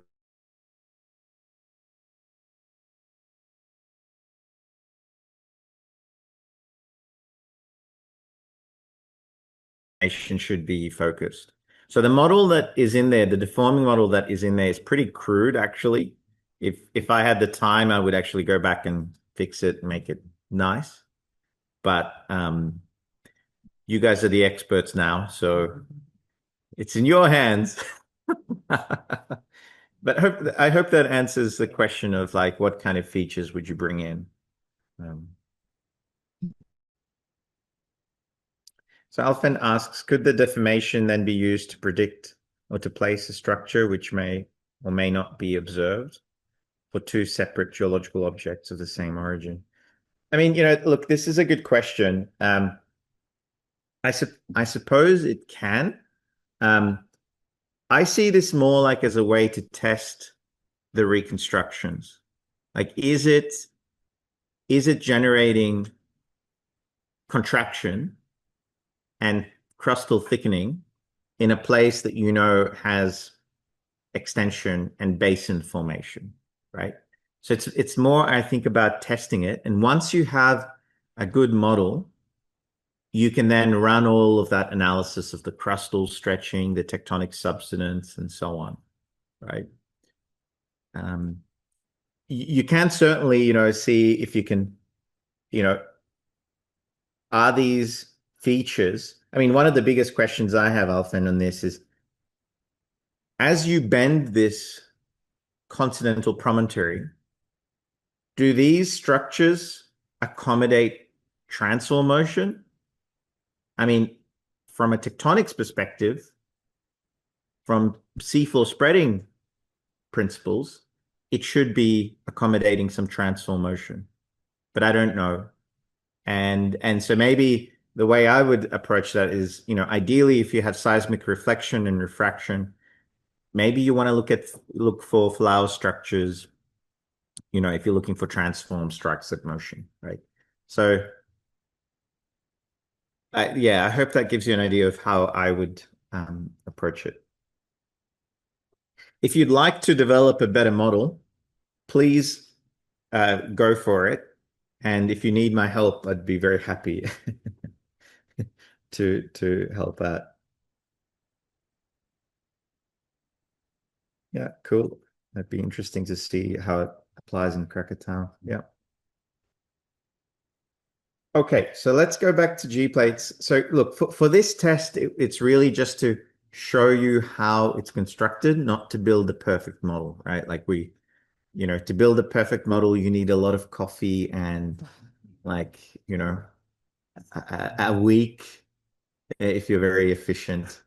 I remember trying to build some of these early models and experimenting, breaking things. And, I mean, I spent months probably trying to do it. But okay, so what we should have is essentially a number of lines that intersect. They can be any number of lines. Well, more than 2 lines. It can be 3 or more. And so what we want to now do is create. Sorry, I need to answer your question. I've gotten such a bad memory. That's good. I already know this line. Yeah, so you want to create another. No, actually, don't cancel it. Oh, yeah, okay. So see, you've only got 1 point here. Can we just go clear geometry? And then let's just start digitizing a new line. Let's start here. And then beautiful. So see how it's creating a list of points? So what it was complaining about before is that you had just 1 point, and it can't make a line with 1 point. Yes. So create, and then yeah, unclassified, and then yeah, that sounds good. Next, choose this. Yep, beautiful. Now the existing one, and create. Okay. So where did it go though? 1, 2. We look for more. Oh yeah, No, this one. very This cool. one is broken. Yeah. So that it's the same problem because you need to digitize the line first. So you want to first digitize it and then create feature.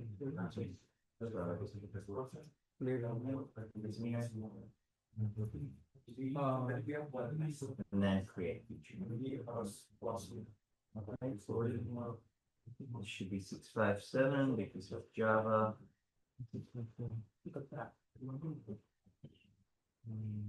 Okay. Thank you. You do the last one. Excellent. Good work.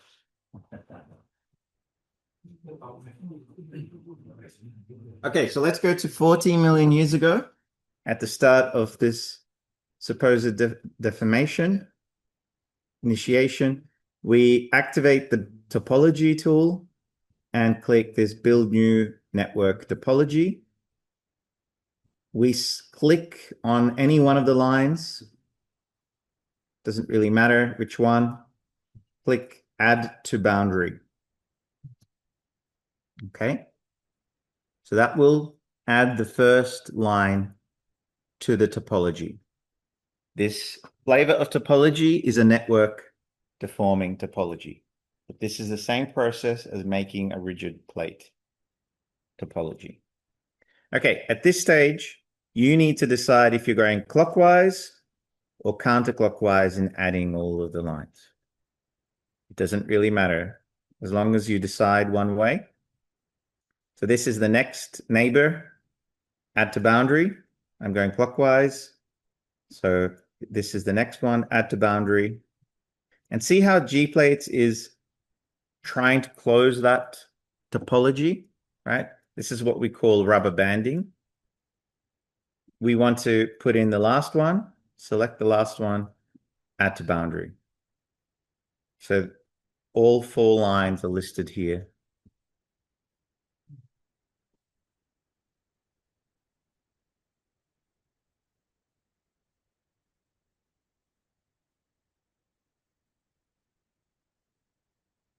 So I'll demonstrate that again. Activate the network tool. I choose one of the lines, click on it, add to boundary. I'm going counterclockwise this time, so I choose its neighbor counterclockwise, add to boundary, and I keep going around the perimeter and add to boundary, okay? So essentially at this stage, I'm like, okay, I'm happy. I have a network topology polygon. I can click create. Leave this as default. It's a topological network, so click next. Begin time is 40 million years. And like we can just keep going to next, next, and then save it into the feature layer.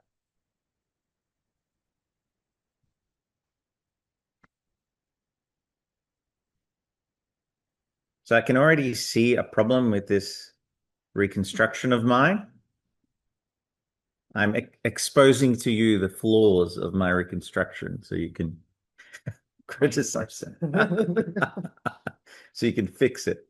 But yeah, you know, look, you've got lots of interesting constraints in your region. Like there is what in the last 13 million years, it seems that there's a basin inversion phase. So you can check that the Java maybe is converging a little bit with Kalimantan in the last 10, 15 million years. So you can see how we can actually test this. All right. Has everybody managed to get some sort of network topology? But sorry, when trying to draw the bottom, we did have to like cross it all the way across. Yeah. Sorry, if it's not long enough. Yeah, exactly. Make it longer than you need.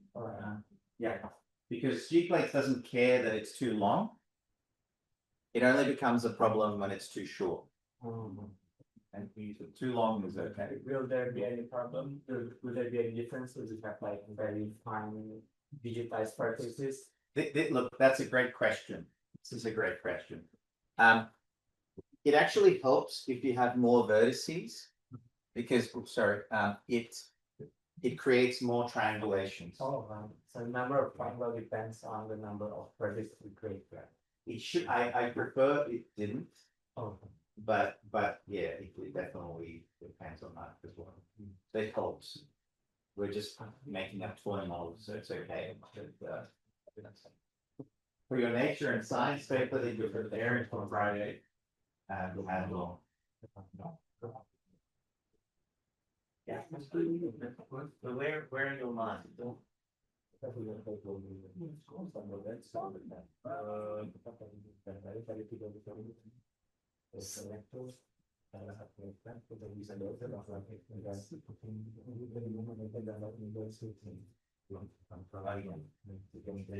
Enable disability. Beautiful. Wow, look at this. The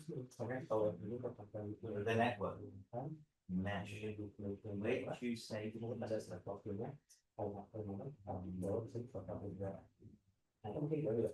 created a plate polish. Well, good. So you're ahead.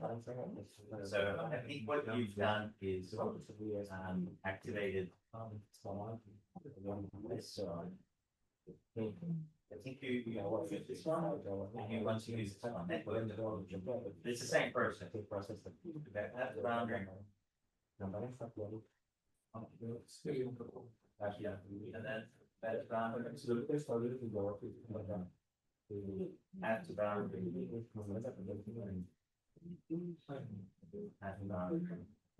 Create on what. That's really what you do. There it is. And you can see that you can add more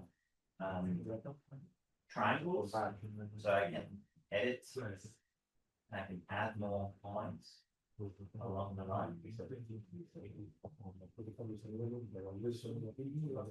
So I can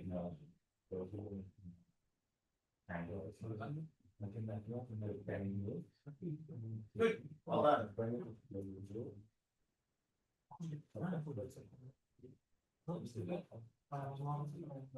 Oh yes, yes. Okay, I'm going to I'll show you guys. Yeah, thank you for that great question before about the number of triangles. So if I zoom in and I select my line here, I activate this move vertex tool. Oops. Can you see how it's drawn a triangle only where it's detected a vertex? So I can add, oops, I can click on this add vertex tool. I can add more vertices. Oopsie daisies. All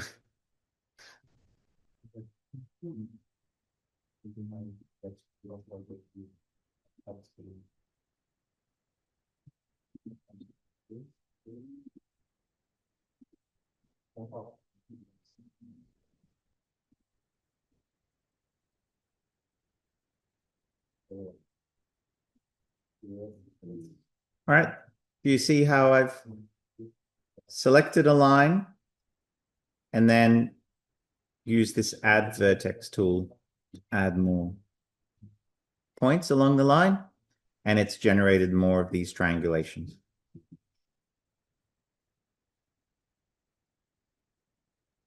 Great question. Thank you. You guys get full marks. Okay.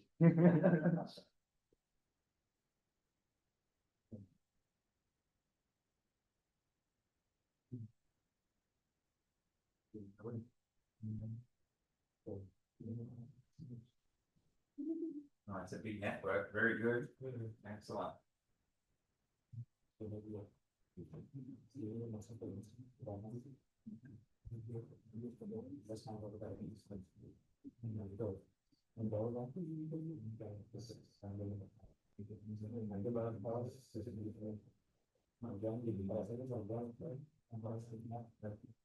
Okay, so most people seem to have a network. And just like earlier today, we can add points to this and see what happens. So let's select the network. We go to features, generate deforming mesh points. I'm going to use a density level of 8 for this to have a bit of fun. I'm going to click next. I'm going to make them appear at 40 million years ago. The initial crustal thickness, maybe I can set to 30 kilometers. Next. And next. We'll create. And then OK.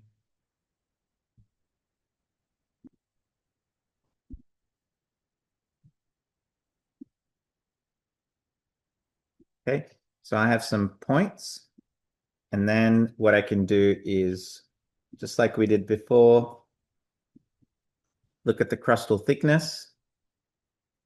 So if the crustal thickness is going red, it probably means that my model needs to be fixed. But you can see what it's doing. And I think there is a lot of shearing that's happening that it's probably getting very confused by. I'm actually quite surprised that the points are not really being displaced here in the west. I don't understand what's happening. Oh, I wonder. Let me just check this. I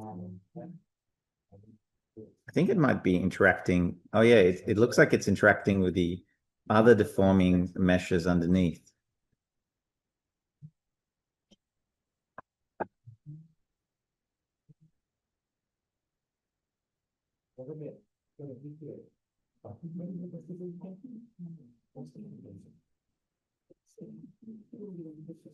So what this model is suggesting that if you started with a crustal thickness of 30 kilometers, in this time frame, it's gone down to like 4 kilometers. Okay. And probably this is too extreme in terms of stretching. Okay. But this is how you can test and actually check any of this, see how well it's working.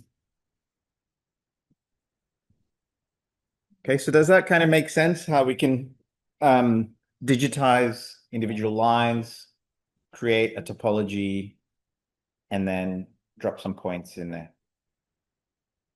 What is the plate ID again for the generate mesh? It doesn't. We don't need one because Zero. the points, you can keep it as 0 because the points will be deformed by the network. Yep. What was that, sir? Okay, I'll do that again so that we can follow along. So we go to the beginning of the deformation.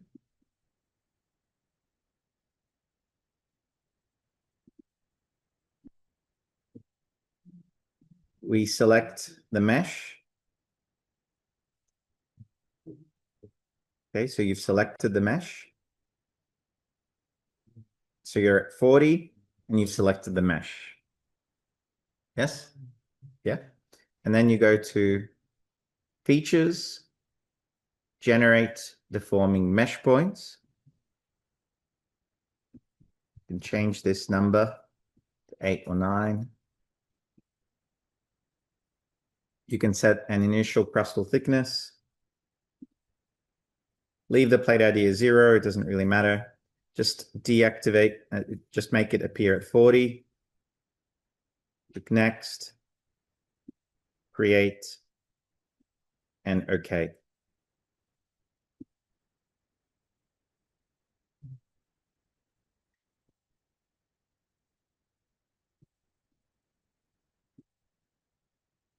So what's it predicting now?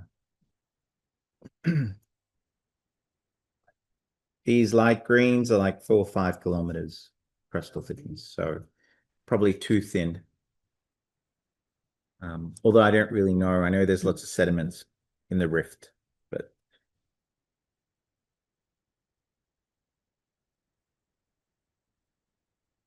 so again, you can change the different parameters here. You can look at the tectonic subsidence through time.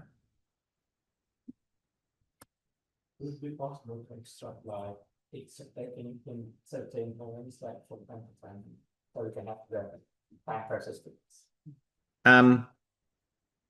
Not in GPlates. And I use like a different tool like GMT to extract values. But I mentioned to you before, like you could potentially put a point or multiple points, reconstruct them, and use them to extract the values. So, I mean, honestly, like this is where ChatGPT can write you a script pretty quickly to do something like that these days. Yeah. But yes, ideally, that should be easier. Yes. Mm-hmm. I'll come. Have a look. I have something.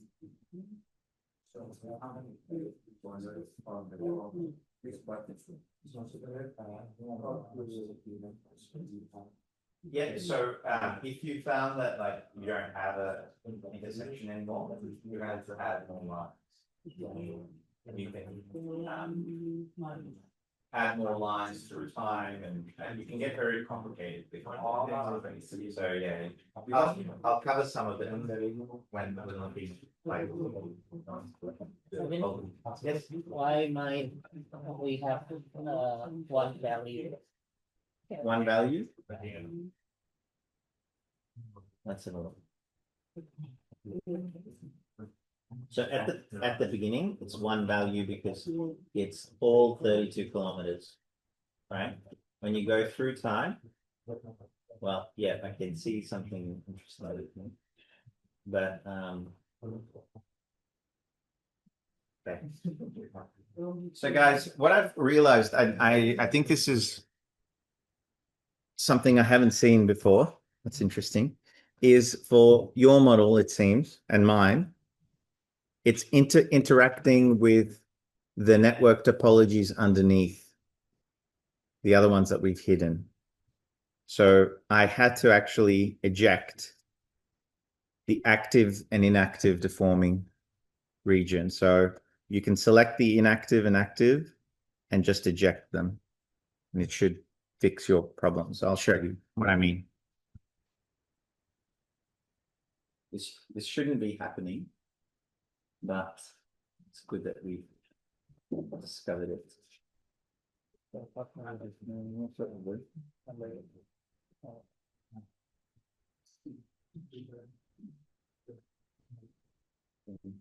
I think what I would recommend doing is just a recon. Let's see what I mean.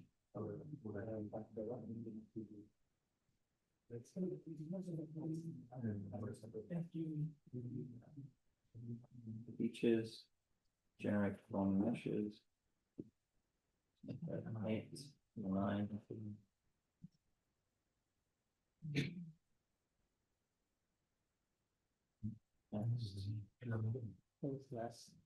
This one?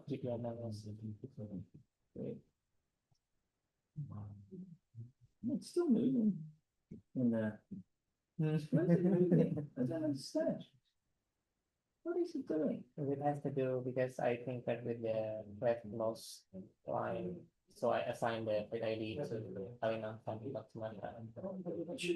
Yeah, that shouldn't cause issues. Is it this deformation? Yeah. I know.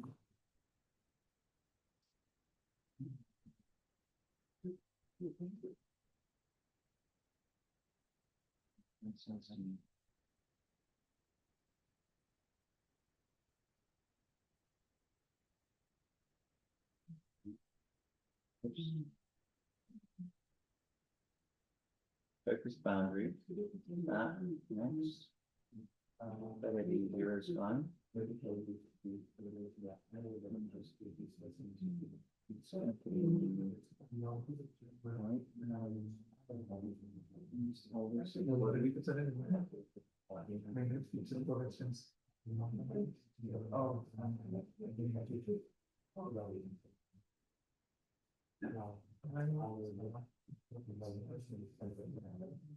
Maybe because different layer. Yeah, I think it was interacting with another layer. Thank you. Okay.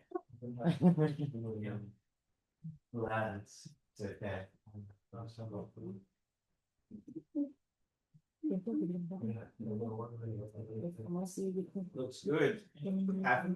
So the forming point. Excellent. Okay, I'll give you guys 5 minutes, 5-10 minutes to play around with that and have a stretch your legs, stretch your eyes. All right, so folks, let's have another look at another region just so that you can generally see what's going on. What I've got here is the North Atlantic. This is the Norwegian margin. And what you have is one line that represents the unstretched continental crust limit of Greenland. And it has the plate ID of 102, which is Greenland. Okay. So I can actually just maybe anchor that as the anchored plate. And then we have the Eurasian margin. Let's have a look. There it is. That's kind of the unstretched continental crust limit that we interpret from this phase of deformation. And that has a plate ID of 301. We then have 2 extra lines to close that topology. So essentially similar to your case, this is probably a much simpler case of rifting. There's not much deformation, rotation and oroclinal bending that's happening. But you can see if you keep Greenland fixed, you can see what's happening, right? Okay. What we were doing before was also going to the beginning of the deformation, so 79 million years ago for this phase of deformation, and I was generating the mesh points,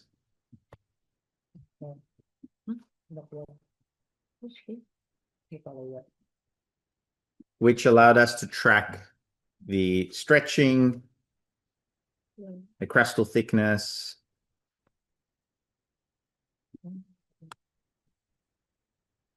through time. Okay, so I can see here the tectonic subsidence through time. But what you'll notice is that at some stage, you actually go from rifting to seafloor spreading. Okay, you actually have complete breakup. And that's why I have that layer called the inactive networks that essentially takes over from the active network from the time before, and then it helps me move the points to the present day. Because GPlates relies on having a network there, present, to keep moving the points around. I need to do that so I can track the post-drift thermal subsidence and other things like that. So hopefully that explains to you why there's the active and inactive networks there. Okay. So we went through that process of how you create topologies for a deforming network. Some of you have also discovered that the same process applies for creating plate topologies. For example, here is the rigid plate topology for North America. And it's actually using probably like 24 individual lines. If I edit that feature, you should be able to see, sorry, I'm just trying to get this. You should be able to see the full list of plate boundaries that participate to become the boundary for North America. Okay, so it's the same sort of process. You might see that this topology for North America only lives very short for like a 60 million year, for 1 million year period.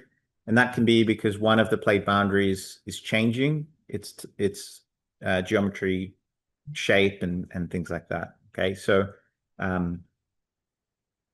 I'll show you another simpler example. So here's the cooler plate.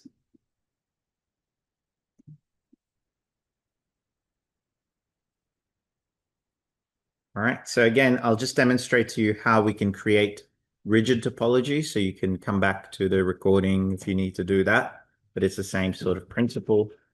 I activate the tool, the topology tool, okay? And it should be this one, new boundary topology. Again, it's a similar process. I click on one line, I say add, decide if I'm going clockwise or counterclockwise.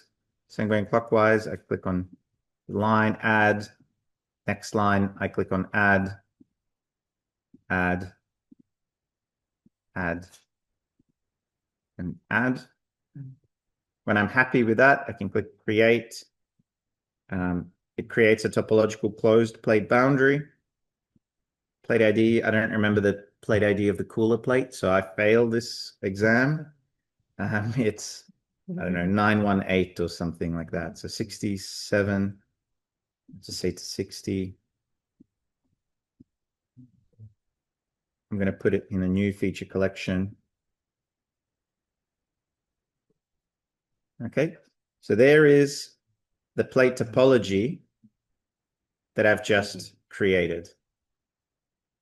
Okay, so let's see what was the actual plate ID cooler. It's 918. Oh, I got it right. It was 918. Wow. Oh my God. I think I've been doing this for too long. I remember people's phone numbers based on the plate IDs. Wow. Yeah. It's like my wife's phone number is like Siberia and Kalimantan 614. That's nice. That's crazy. That's embarrassing. I've never admitted that to anybody, but there you go.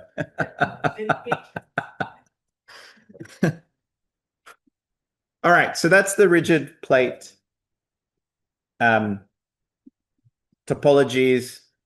The rigid plate topologies don't have the triangulated networks in them, okay?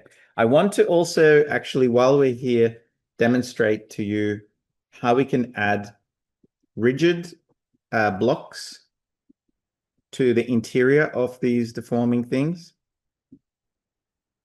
So let's go to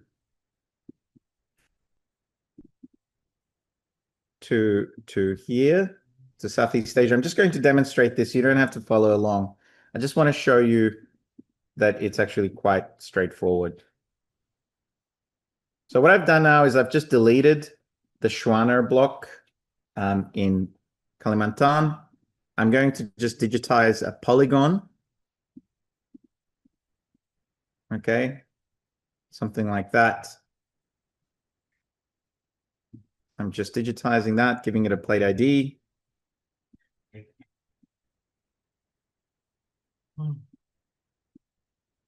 All right, so there's something I want to add to the interior of the network.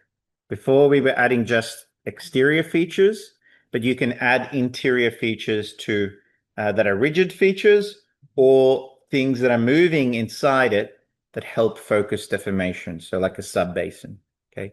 So you can do that. The way we do that is I select the deforming network and I go edit, okay? I select the feature I want to add to the inside now, okay? And then I just click on add to interior and apply, okay? So see how there's no triangulation inside here? So it keeps it as a rigid component. Okay? So that's how you can add internal features. And so that's really all the topology stuff, okay? The next thing I want to show you is, I think, quite an important aspect of editing and building reconstructions, which is editing the actual motion of things. So you had a great example. We'll use your example of Sumba, okay? Because we love Sumba. We want to put it in the right place. Yeah. And, you know, Sabin has already messed it up, so I can help fix it for you. Everyone okay with the topology stuff for now? Great. Okay.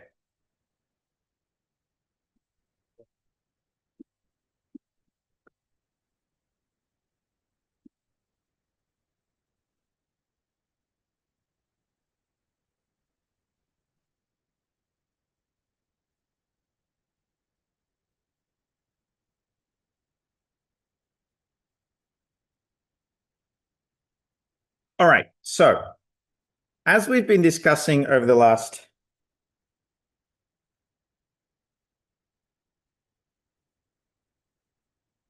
hopefully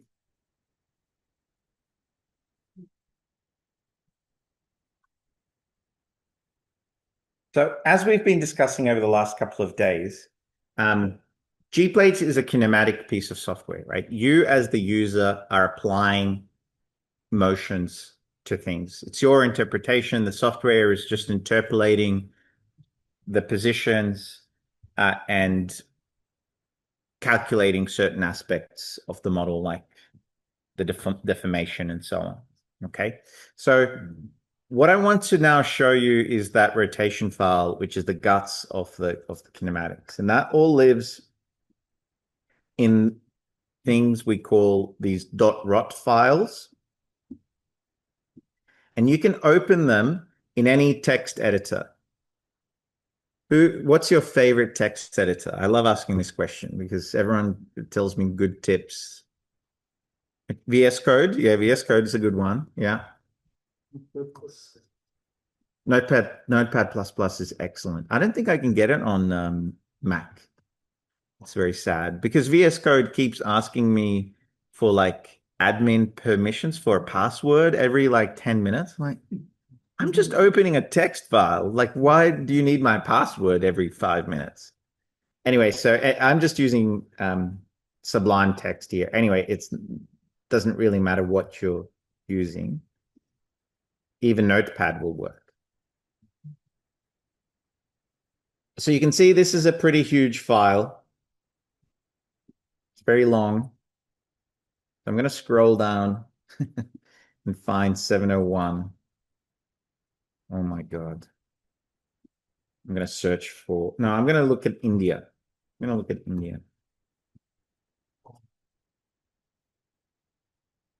Okay.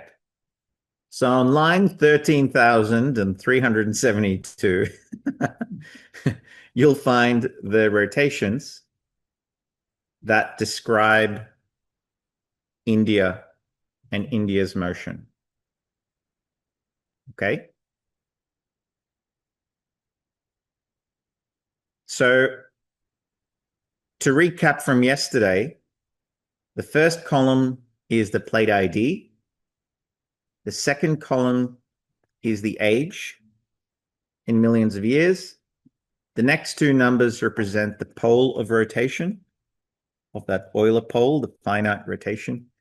And the next column is the angle of rotation from the present day with respect to another plate. 791 is probably something like the Central Indian Ocean crust or something like that.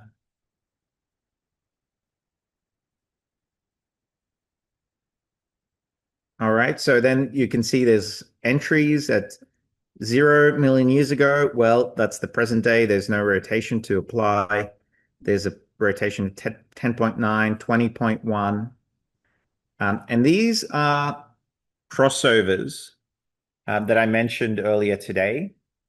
I'd rather we didn't worry about those today because that is something where you need fairly strong coffee and some practice with these. So yeah, I'd rather we didn't worry about the crossover. So maybe we actually look at Australia. Australia shouldn't have crossovers to deal with.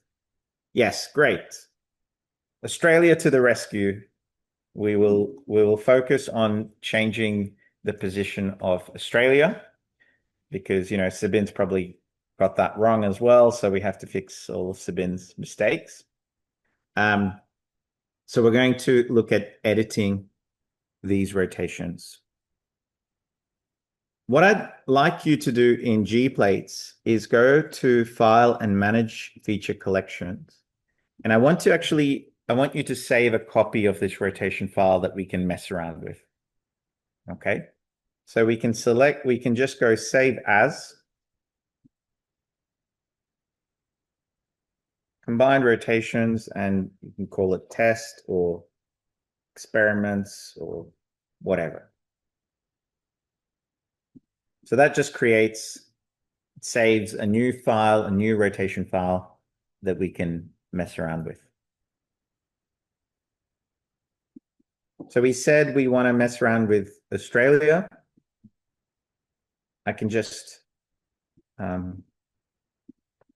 Actually, let's just leave the velocity so we can actually see what's happening.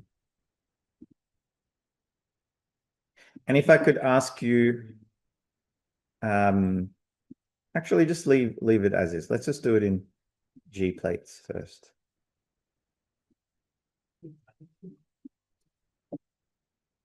Oh my God. 801.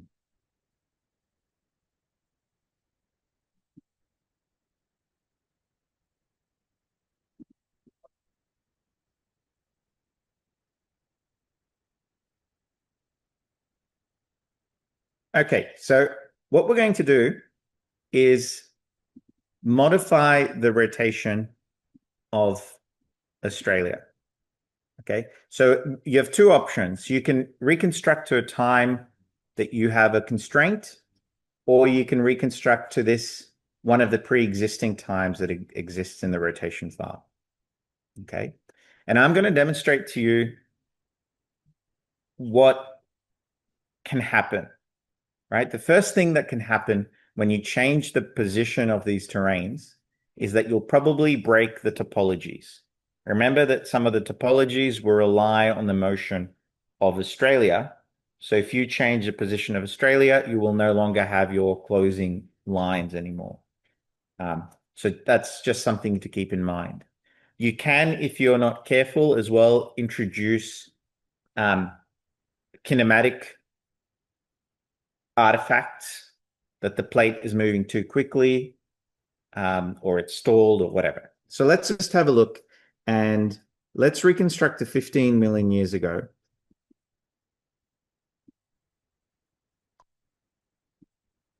So type in 15 here and press enter. Select Australia. And this is an exciting new tool for us now, which is the pole manipulation tool.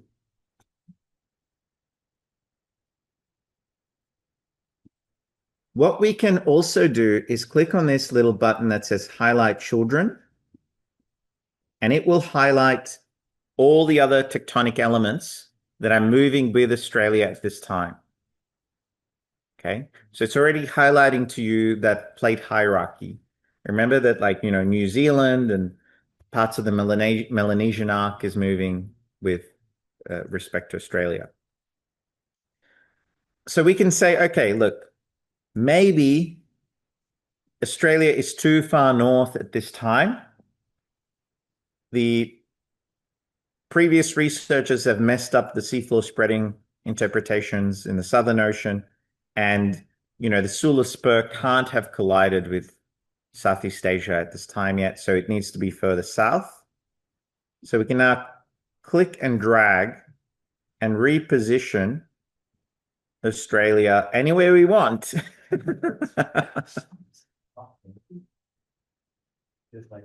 Just like that.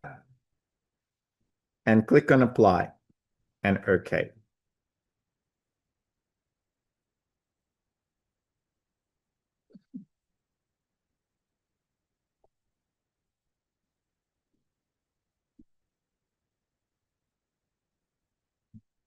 You can repeat that process as much as you want. So I'm going to turn Australia upside down. I'm going to click apply. And I'm going to click OK. And look at that. It's definitely broken things.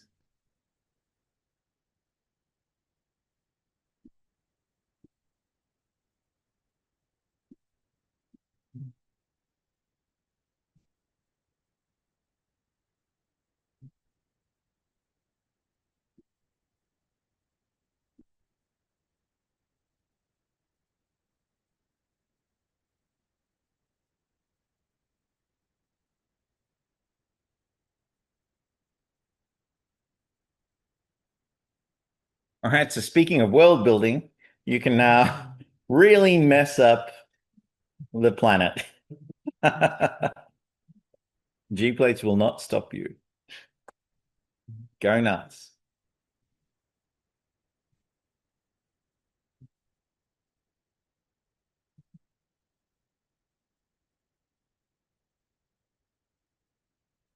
Okay, so what I've done here, just to reiterate or explain again, is I've selected a feature. I've then activated the pole manipulation tool to modify the reconstruction pole. I've clicked this highlight children feature so I can see how my changes affect all the other features. Okay, so I can click and drag, but if you hold down Shift and click and drag, you can generate, you know, some pretty interesting rotations. When you change the movement like that, will the deformation match that in the grid will change as well? It will change everything. Oh, So it propagates, oh, you know, if anything that uses 801 Australia, it will mess it up. Yeah, including the mesh. So, okay, so this is a great question and great, you know, note.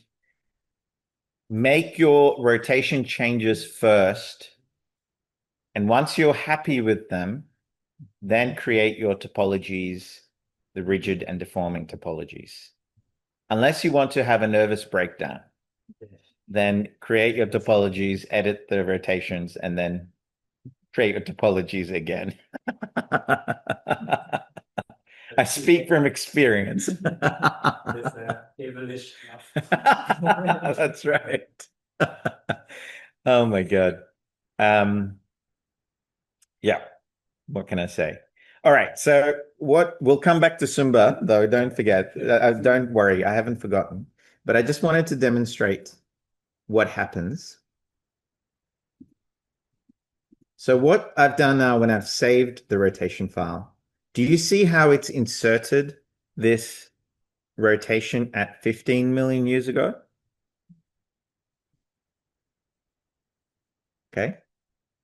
So what GPlates has done is I've said to GPlates, okay, this tectonic element should be in this position at 15 million years ago. That's the total finite rotation. And it will then save that into the rotation file, because the rotation file is essentially the set of mathematical instructions to move things around on the surface. Okay. Now, what you'll notice is if I play it forward in time, the velocities are off the charts. Crazy, okay? But by 10 million years ago, or 9 million years ago, it kind of goes back to normal. Because what GPlates is doing is interpolating this total position at 15 to 10.9, and then it's essentially recovering from 10.9. Okay.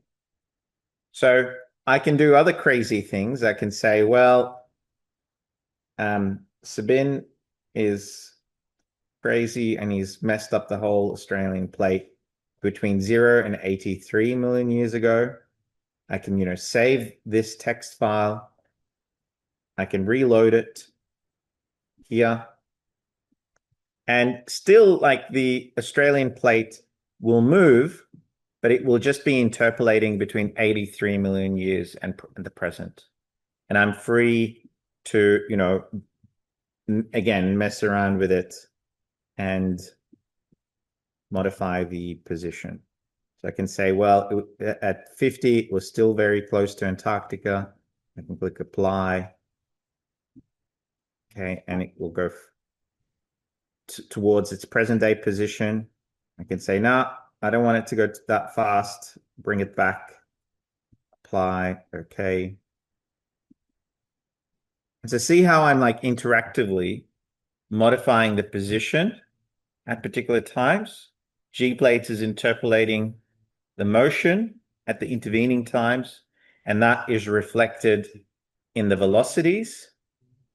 Okay. And eventually you can see that it will start heading towards the present. Where you have major continental blocks like Australia, you often have seafloor spreading histories that you can't really break. Okay, some of the magnetic anomalies can be reinterpreted, but you'll rarely have the possibility to just do this to Australia. However, when you're looking at terrains in Southeast Asia, they're bounded by suture zones, and you don't have to worry about the magnetic anomalies. And there you can do anything you want. Use your imagination, just like I have, which is like, oh, well, I've interpreted that the Argoland block started from here somewhere. Well, of course, you can say, no, Sabin's crazy. It started up here. And you can change its motion interactively. Okay, does that kind of explain what's happening? If you are finding that you've introduced artifacts like very high velocities, remember you can go back into, you can save, and you can delete one of these lines, right? Like you can say, look, I messed it up, and you can just delete that whole line. Another trick that you can use, if rather than delete it, is to change the plate ID to 999. 999 is a leftover from the old plates format, which is essentially a commented out line. So GPlates will ignore it. All right. If you are subdividing terrains, like maybe you want to split Sumba into 3 other terrains, you can do that. You can chop up the continental polygons, static polygons, and assign them new plate IDs. Okay, so maybe let's do that together. I want to make sure that everyone here is an expert, because if I get hit by a bus or I fall into Toba Lake, you can continue this work. So let's look at Sumba. Sumba currently has a plate ID of 675, right? So I'm just going to actually reset my rotation file because I've messed up Australia.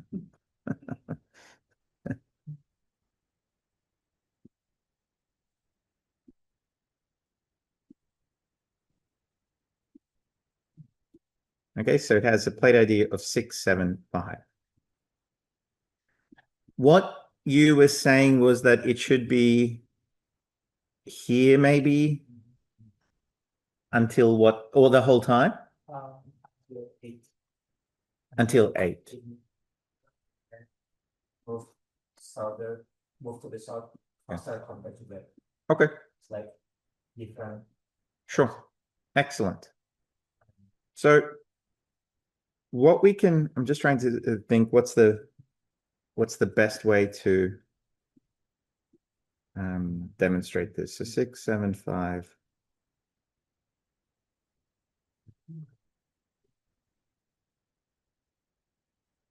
Hang on, there's 675.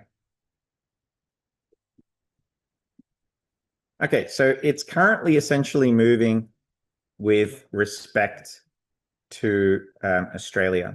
What I'm going to do is actually create a new plate ID. And I want to show you how you can create a new kind of plate reconstruction essentially from scratch. Okay, so the first thing is you can generate a new plate ID and just check that it doesn't exist already in the model.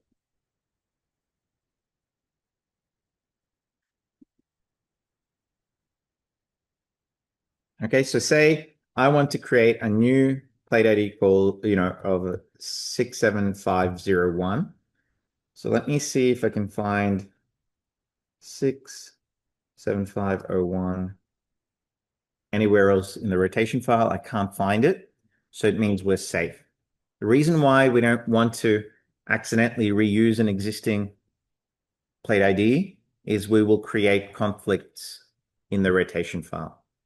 All right. So what we're going to do is we're going to say that at the present day, well, there's no rotation, and instead it should kind of move. You want it to move with Flores? I think spaces that will soon move to the south. Okay, so maybe with respect to West Sulawesi, why not? So we can say with respect to 668. Okay, I can copy a new line. So can you see what I've done here? I've introduced a new plate ID called with a number 67501. It has no rotations at the present. It moves with Sulawesi, West Sulawesi, and all the way back to 250 million years ago, it's still moving with Sulawesi. Okay, I would get rid of any blank lines, and I would just save this.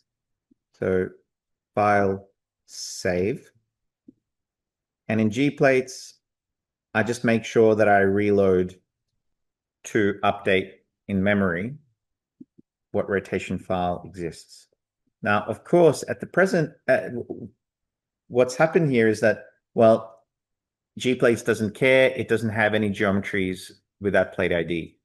But what we can do, and this is a really good place where I can demonstrate this, is we can copy the geometry or clone the geometry. So we can select Sumba. We can copy the geometry to the digitize tool, create a new feature. It can remain unclassified. Give it the plate ID of 67501.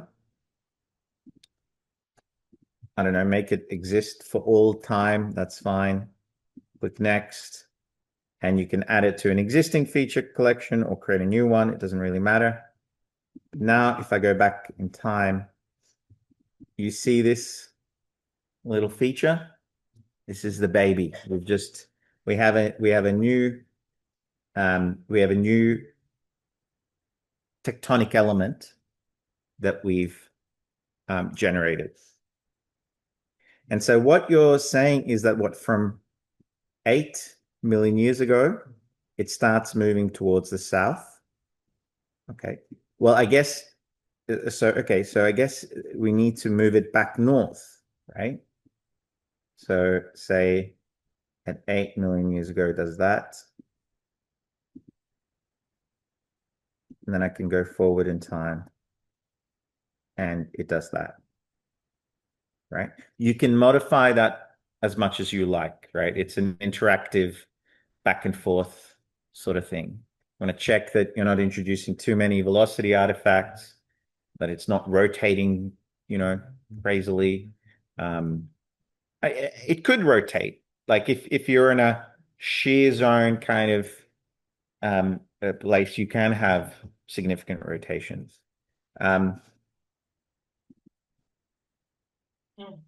But yeah, that's how you can change those rotations. So if I go back to my rotation file, see how it's added a new rotation at 8 million years ago.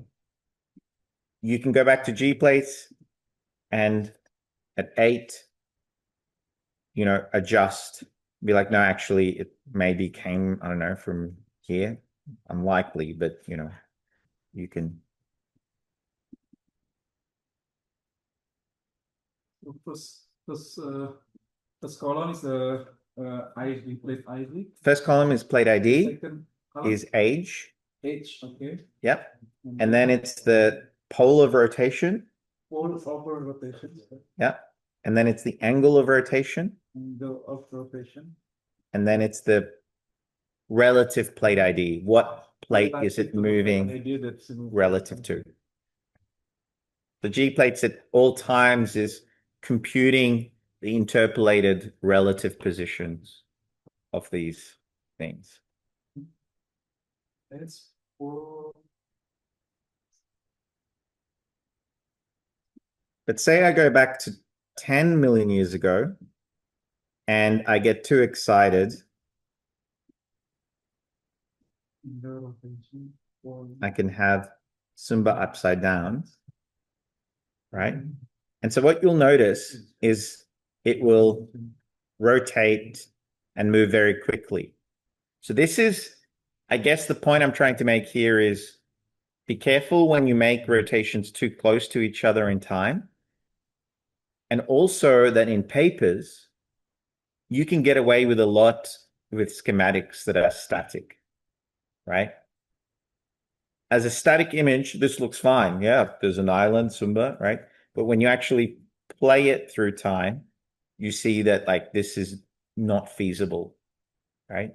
And so I see this in published reconstructions where like, you know, static snapshots look fine, but you try to reproduce motions and you need velocities of 100 centimeters a year or more.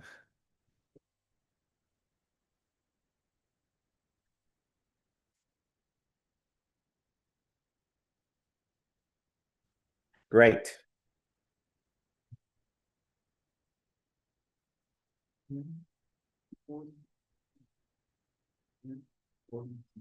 The question from Alvin, sorry, you were asking a while back. Yes, Dizzy in Australia, upside down. Yeah, so if your other question is about the how the velocities propagate. So for example, if you change the velocity of Africa, most other plates will inherit the motion that you apply. So you can really mess things up if you go too far down the trunk of this hierarchy of plate motions.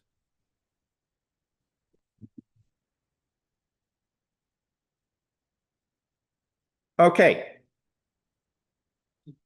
So we've got about 15 minutes and I wanted us to end on something a little bit easier, kind of get us back to some of the concepts we were discussing from the beginning, which is paleogeographic reconstructions. So let me just kind of go back to some of this theory. Okay. So we've been talking a lot about plate tectonics. We've talked about some geodynamics. And often if we're dealing with understanding the, you know, the dispersal of life of plants and animals across the different continents, we need to start thinking about landscapes, paleogeographies. You know, anyone working in energy, kind of hydrocarbons might be interested in carbonate platforms, ancient reefs, shallow, deep water, whatever. You need these sorts of things. And I just wanted, before we get stuck into it, just highlight that paleogeographic reconstructions are really, really hard. Like really hard. I think they're harder than the tectonic reconstructions. So like even recently someone asked me, well, you know, was Wallacea, was Sulawesi, what was the elevation of Sulawesi 20 million years ago? Right. You know, how do you answer that, right? So okay, so on Sulawesi you can say, well, at least there's been some drilling in places and there's some carbonate sediments. You can say, okay, well, carbonate sediments, probably shallow water, relatively shallow marine environment. And you can say that. If you have an unconformity, you can say, well, it was subaerial, it was above water, right? But it could have been 3,000 meters tall, or it could be 3 meters tall. Even the best paleoaltimetry proxies like oxygen isotopes and leaf stomatal densities and so on, will tell you that, for example, Tibet was at an elevation of 2 kilometers plus or minus 2 kilometers at 15 million years ago, right? So it could have been anywhere at sea level to maybe even 4 kilometers high, right? So I guess what I'm really trying to drive home the point here that paleogeographic, paleoelevation reconstructions are really bloody hard.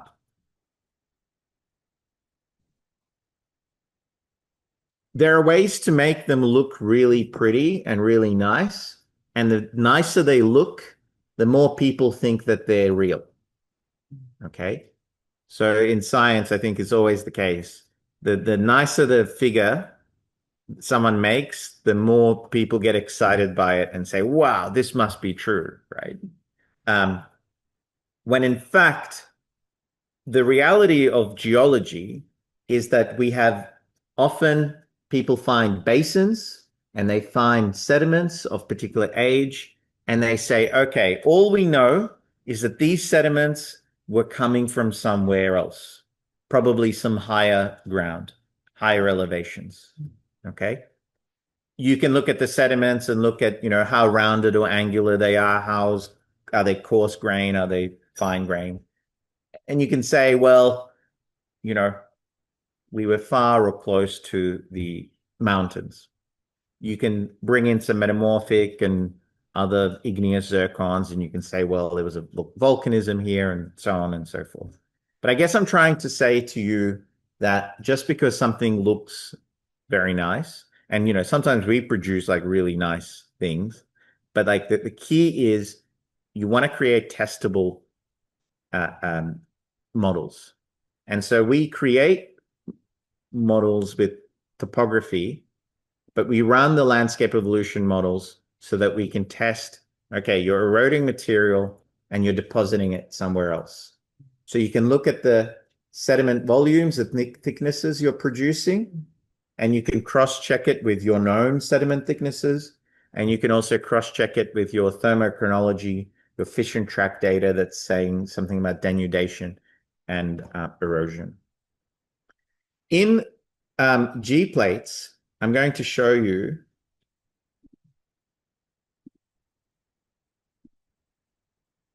there's another project file here called something Paleogeography.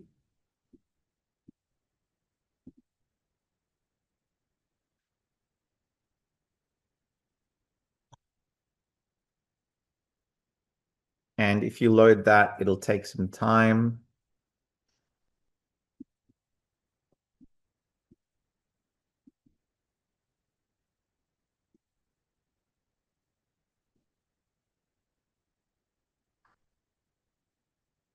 Okay, so can everybody see this sort of paleogeography? Okay, so this is extracted from Jan Golonka's work. He worked with, I think, ExxonMobil and other big petroleum companies who had a lot of data. And this is essentially the best he could come up with, because realistically, that is probably, pretty good in terms of what we can do. We know where there's elevated regions. We know maybe where there's yellow emergent continent, non-depositional environments. And then we have these light blue environments, which are shallow marine, maybe depositional. We roughly have an idea of where the ice sheets, how big the ice sheets were maybe. And in orange, we might know where the extent of the origins were. Okay, so this is kind of, for me, a very conservative perspective on paleogeography. What I'm going to do is also get you to open up a different paleogeography. So let's see, where did I put this? I put it in, it's actually in the, it's in the 2026 data pack that I sent you in feature collections. Paleogeography, and then there's a few others. I'm just going to show you the Australian specific one. Oh, I don't think that's even going to work. Oh, well. That's embarrassing. So this is just in the present day coordinates. But you can see that you can build more detailed paleogeographic maps using FASES data and so on, right? You can bring in some fossils, but that's kind of as good as it gets in many places. But what I'm going to get you to do is open up this global SCOTES paleo map reconstruction. And if I drag the GPlates project file on here, what it will do is it will create the cache files. It's going to take quite some time to create them for the whole Phanerozoic.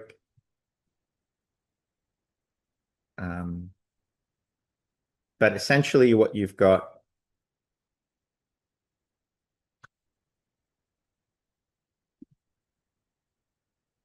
is Chris Scotes's beautiful paleogeographic maps.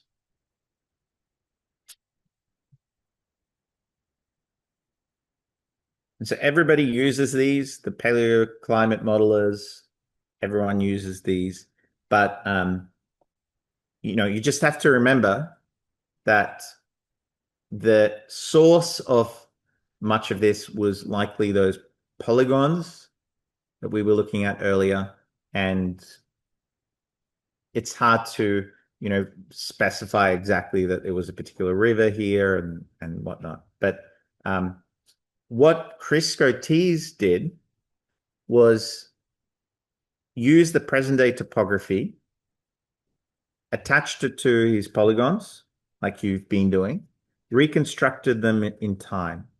Okay. And then what he did was he turned them into black and white images, and in Photoshop brightened or darkened the pixels to generate more or less topography. So it was a fairly manual process based on like, okay, well, let's undo, for example, let's undo the East African rift topography. Okay, so this is how these things are kind of made, and it's all very manual and laborious and painful in many cases. Okay, but this is something you can play around with in GPlates.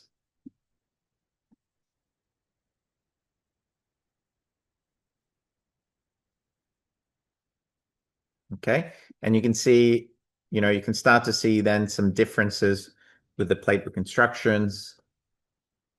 You can also start to see like, well, how painful this becomes if you want to change the plate reconstruction. You also then have to change the paleogeography, and there's a lot that's involved. Okay.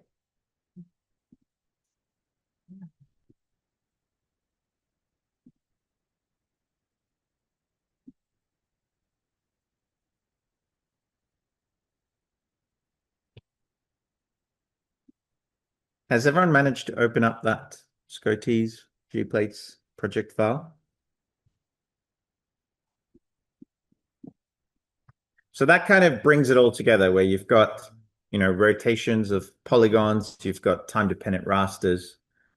We've looked at how we can modify the rotations and topologies, deformation. We've really covered a lot of ground over the last 2 days. I'm sure you're all like very tired after this, your brain's fried. But I hope some of this is useful. Maybe GPlates you can use to make a snapshot for a presentation or something like that. But some of you might be interested in, say, well, I can really improve these reconstructions. There's actually not much to it once you're shown how it works. It's, not that hard. It's just a bit of practice, bit of testing, and you should be able to make your own reconstructions, edit existing reconstructions. And that's it. You'll graduate from the GPlates class. Well done. Give yourselves a clap. If there is any video or manual, some like tutorial that we can access online. Yes. Yeah. Yeah. So there is online. I mentioned if you go to gplates.org, you can go to documentation, GPlates tutorials, and then, you know, it's like from very basic getting started to looking at reconstructions, rasters, and so on.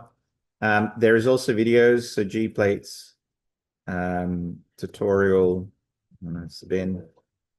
You can see some already recorded ones that I've made a few years ago.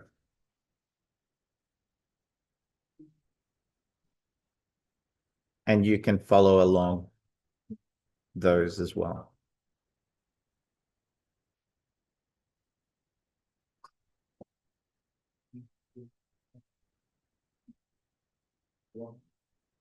Okay, that's it.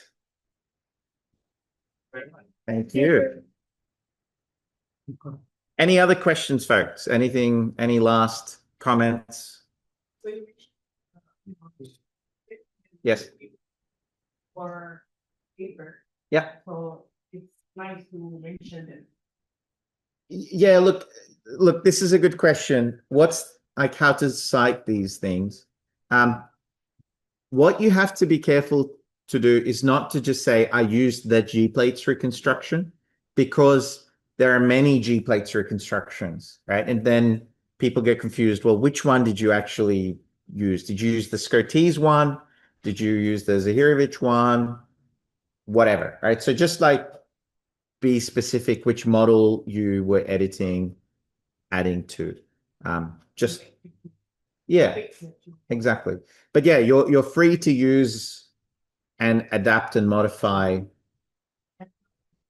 and acknowledge, yes, ideally, but you can also use it for consulting and paid work as well without having to ask us. I mean, it's all public open source, not royalty-free sort of infrastructure. Okay. Any other questions? That's it. Yeah. Yeah, that's a great question about updates to the user interface and other things. So I have a long list, like a Christmas wish list of things for Santa to bring me GPlates features. I'll be honest with you that most of the attention of the developer is updating the rendering engine, the graphics engine, because Apple have deprecated OpenGL. And so we have to replace OpenGL with Vulkan API. And so most of the effort is actually in updating it all. So it's pretty painful.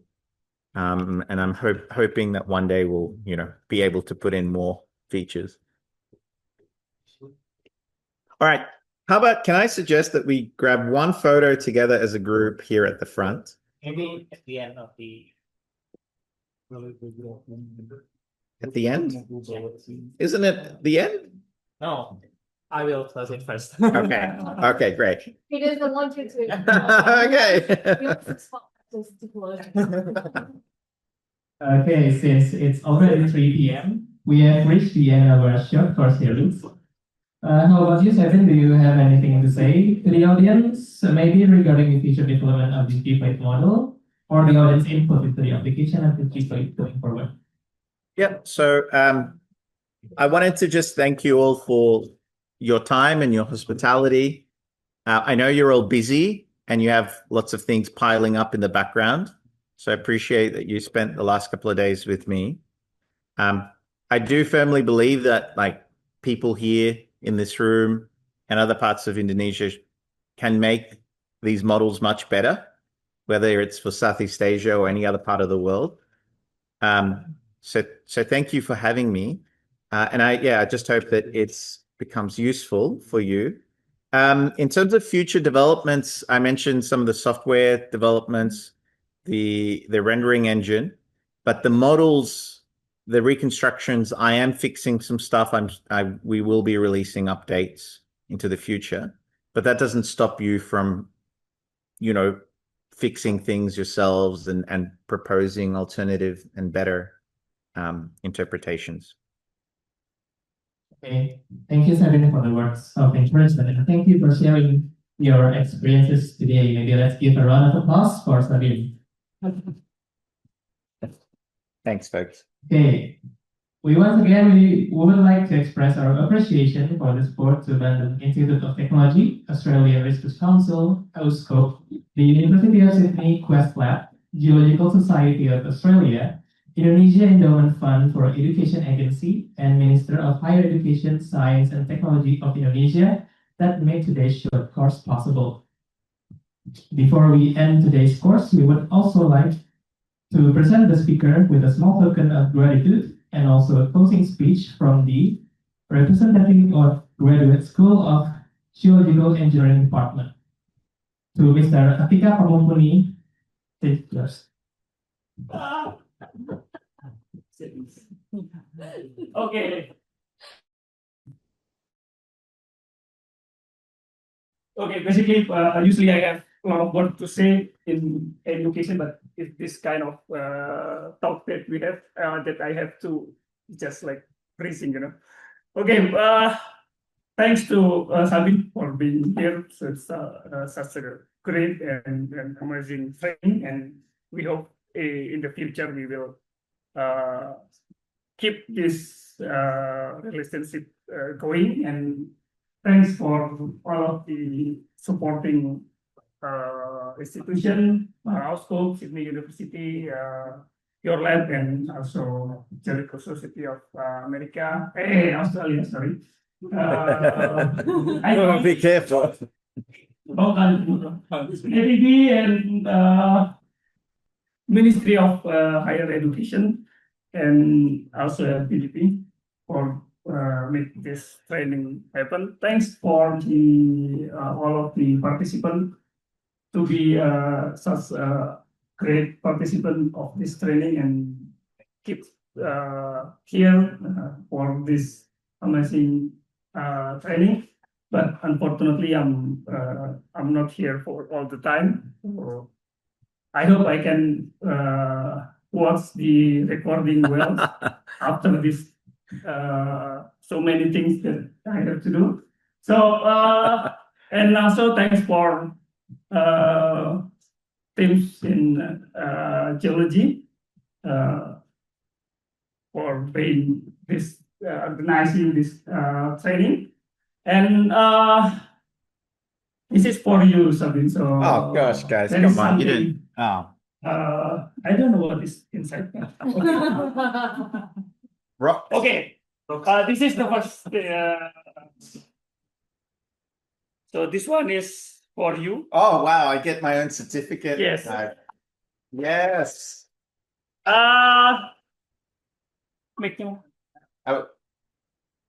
Oh, that for the participant, this certificate you will be have to you have to log into I don't know some website in ITB. I will send you the link through the email.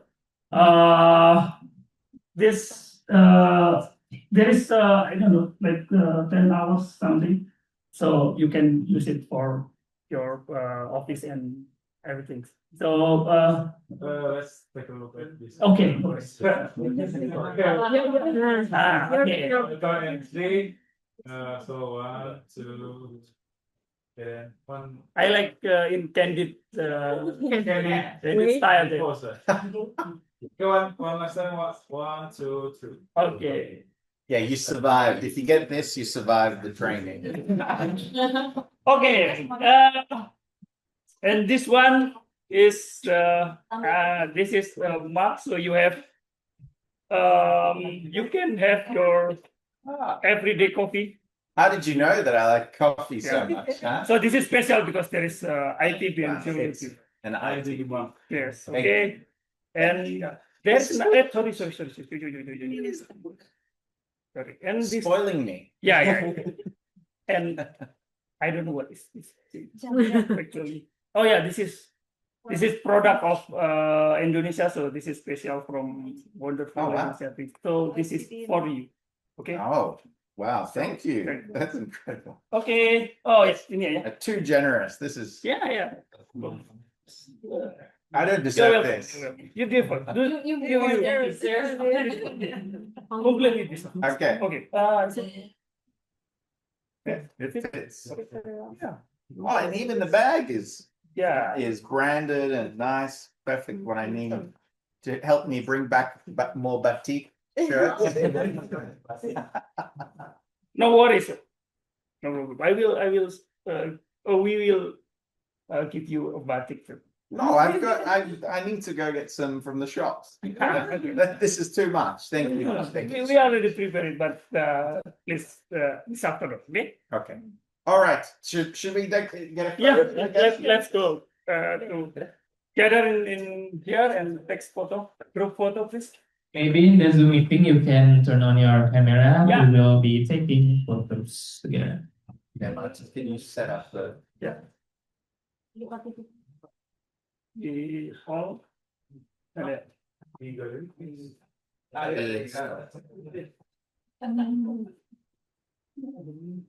Si. Mas Bek.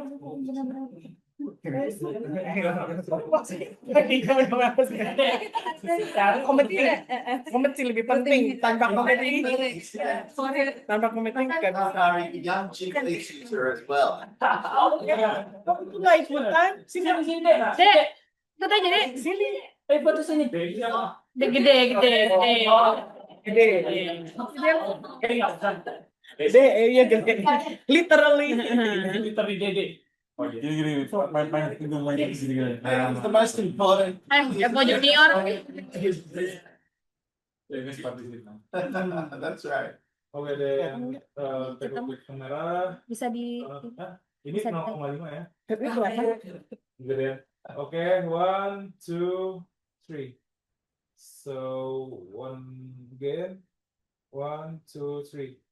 Is there any pose that should? Yeah, what's ATV. Come on. Yes. What is it? Hang on like this? Ya. Ya. Ini baru nih, aku dulu nggak Saya ada. juga nggak tahu.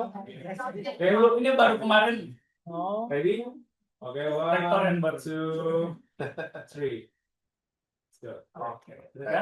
All right. Thank you.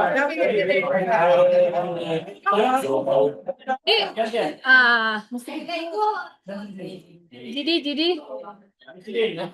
Use ChatGPT Yeah. to search. kasihan. Can you say IELTS? Itu berdiri sana bisa. Dek, Untung lututnya masih kuat.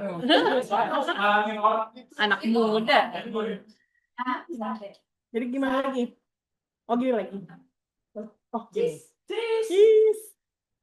Satu, dua, tiga. Namaste. Sudah. Great. Thank you. Just one last thing I want to say. Thank you for all the hospitality, but also thank you for all the great questions. Right? I was able to elaborate and show you some other examples. So thank you for being so engaged with something that is pretty complicated at times. But I really enjoyed that interaction. So thank you for your time, folks. Enjoy Mas Afan, the rest of the week. Iya, Sabin. You. Okay. See you there. Yes, absolutely. Sit. Mas Afan, do you have any Right. compliment? Yes. No, it's been great. Hi all. Sebentar. Yeah, it's okay. It's Suaranya okay. nggak kedengeran di sini. It's okay. Carry on. Halo. Halo Mas As. Great. All right. You legend, I appreciate it. Thank you. Thank you so You have much. something to say, Mas Afan? No, it has been great. It has been a pleasure. Thank you very much for Sabin and the committee to make this happen. And I'd like to chat more about the practical use of GPlates later, perhaps when time's permitting. And I'm hoping you are going to go to Medan in Yes. good safety, health, and enjoy the time there. Thank you very much for being with us for the last 2 days. I really appreciate it. Thanks, Sabin. I really appreciate it. Thank you very much. Tapi kalau sama dia, Oke. Oke, baik. Jangan lupa nanti tunggu emailnya ya. Nanti di emailnya harus beli sertifikat dan materi. Oke. Sampai ketemu di pertemuan selanjutnya. Terima kasih Mas As. Terima kasih. Teman-teman, terima kasih. Assalamualaikum. All right. Fantastic.